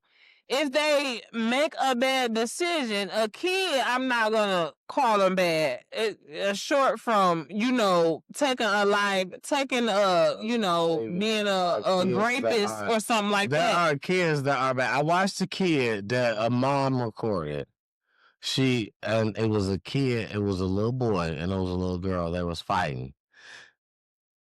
He got so mad after they was fighting. She sat back and recorded it, right, as they was fighting. He got so mad, he picked up a chair and was about to hit her, and she had to stop. And she like, hey. Like, and he didn't even give and he didn't even give a fuck. He looked at her, and he was like, and she had to cut the video off. Yeah, because she had to cut the video off because obviously you got to stop him with the. Listen. It is bad behavior. What I want you to understand is this. Hey, the little boy, look at the cruise ship situation. Have you heard about that? No. Carnival Cruising. Y'all know we scheduled to go on Carnival Magic in December of 2026. Carnival Cruise, 18-year-old girl on vacation with her family. Dad. Wait a minute. I can't remember if that's her mom and her dad. her mama, her stepdad, or her dad and her stepmom. I gotta look at it again. I done forgot. I just one step parent and one actual biological parent. Yes. And 2 step brothers. Okay. One is 16 and one is 14 or 13, something like that. So she's the oldest. She's the oldest out of them. Okay. Okay. The 16-year-old, 18-year-old girl goes missing off the cruise ship. Oh. Okay. That ain't missing, but I get you. Okay, because well, listen, they do stop at places, right? When you're on a cruise ship, you stop at different ports, and they have to review. They have exploring. She 18. She exploring. But go ahead.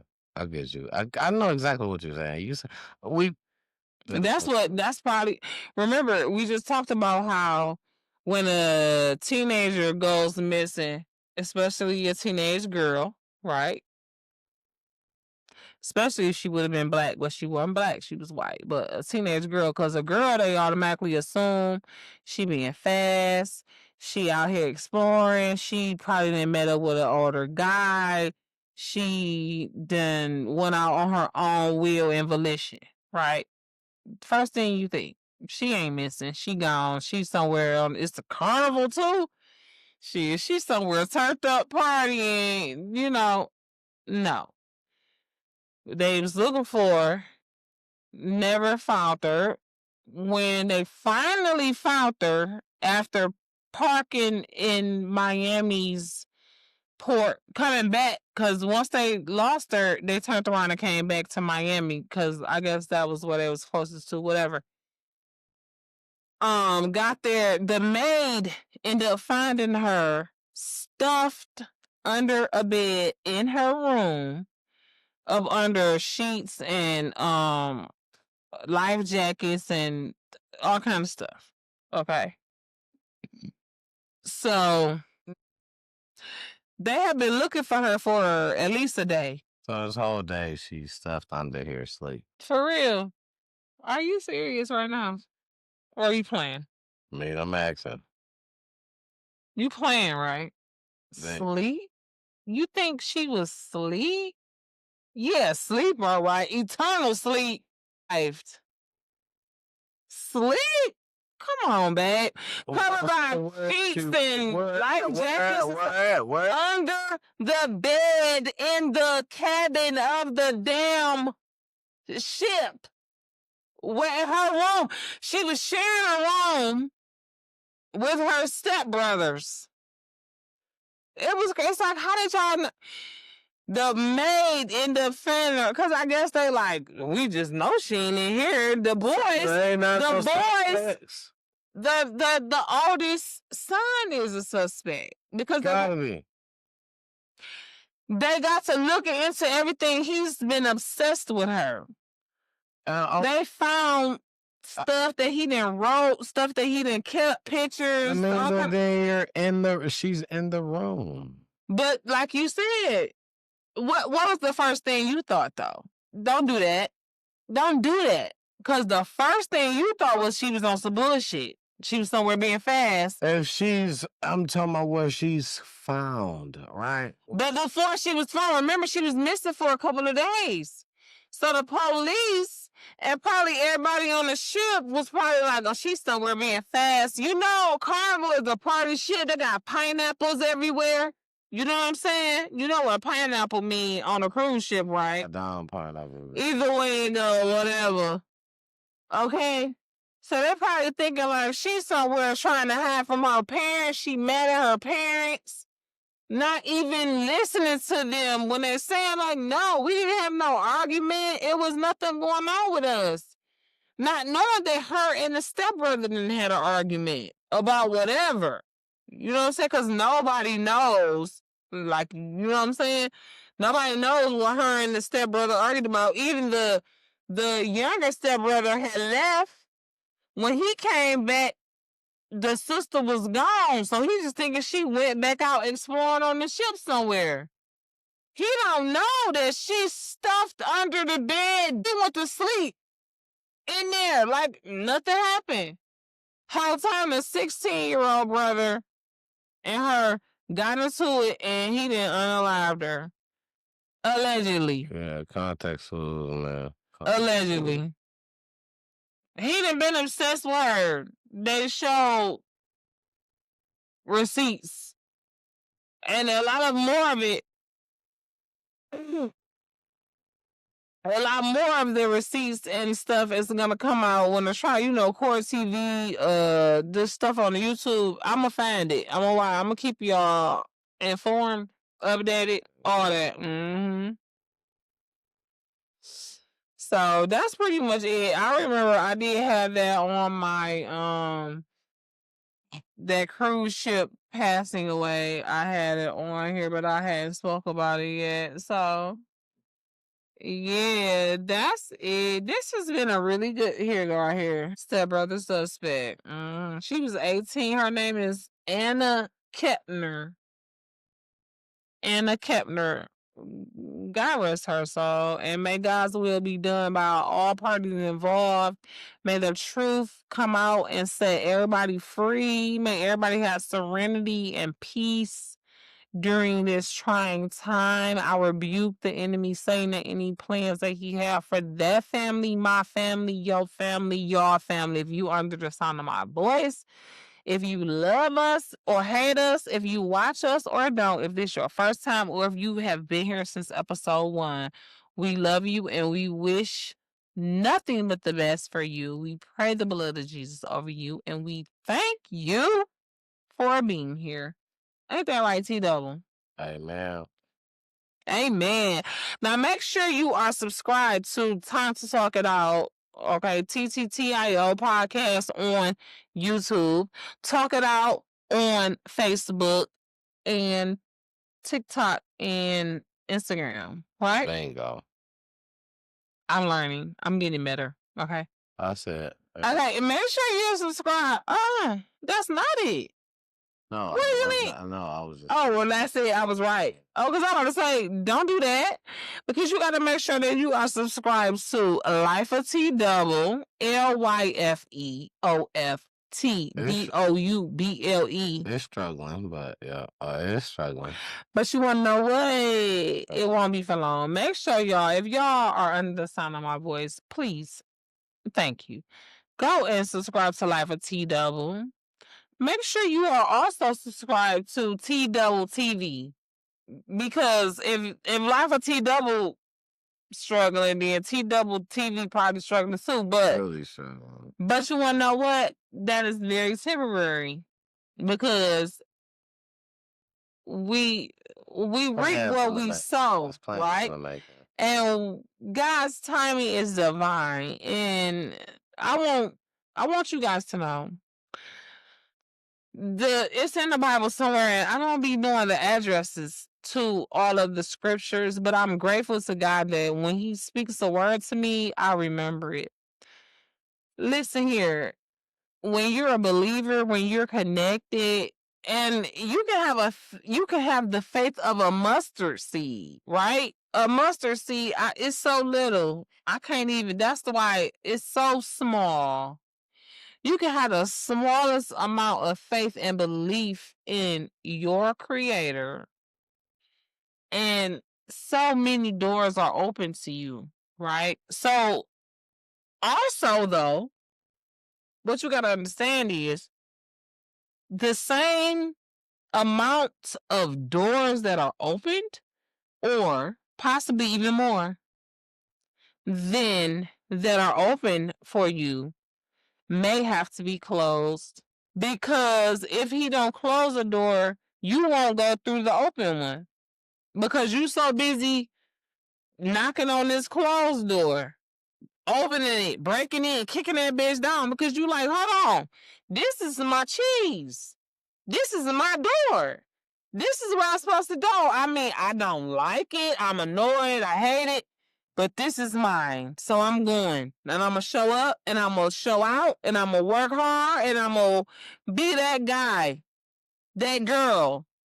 But it's like, you know what, babe? This is not your door no more. And you can't look at that door as if that door is the source. Because if you do, you're going to be reminded every time, it's not. I'm your source, says the Lord.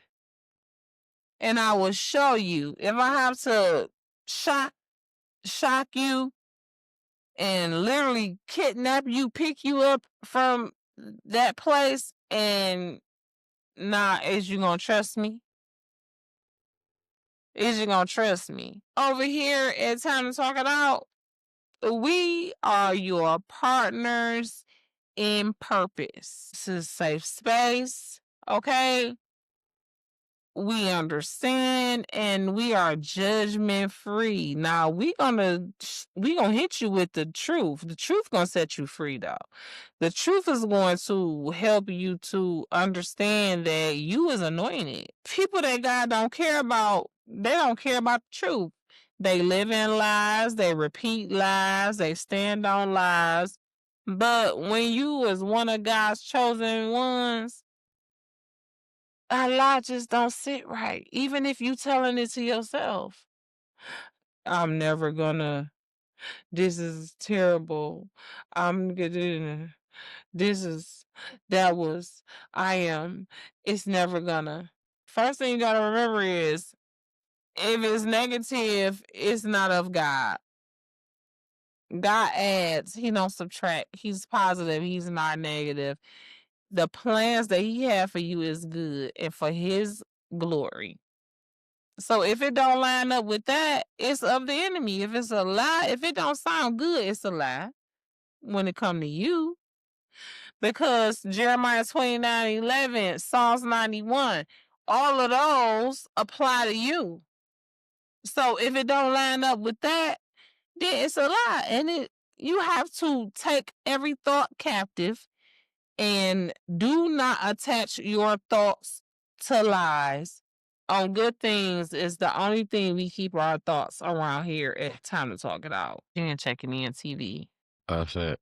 Life of T Double TV. That's it. Bingo. And that's it. So we appreciate y'all.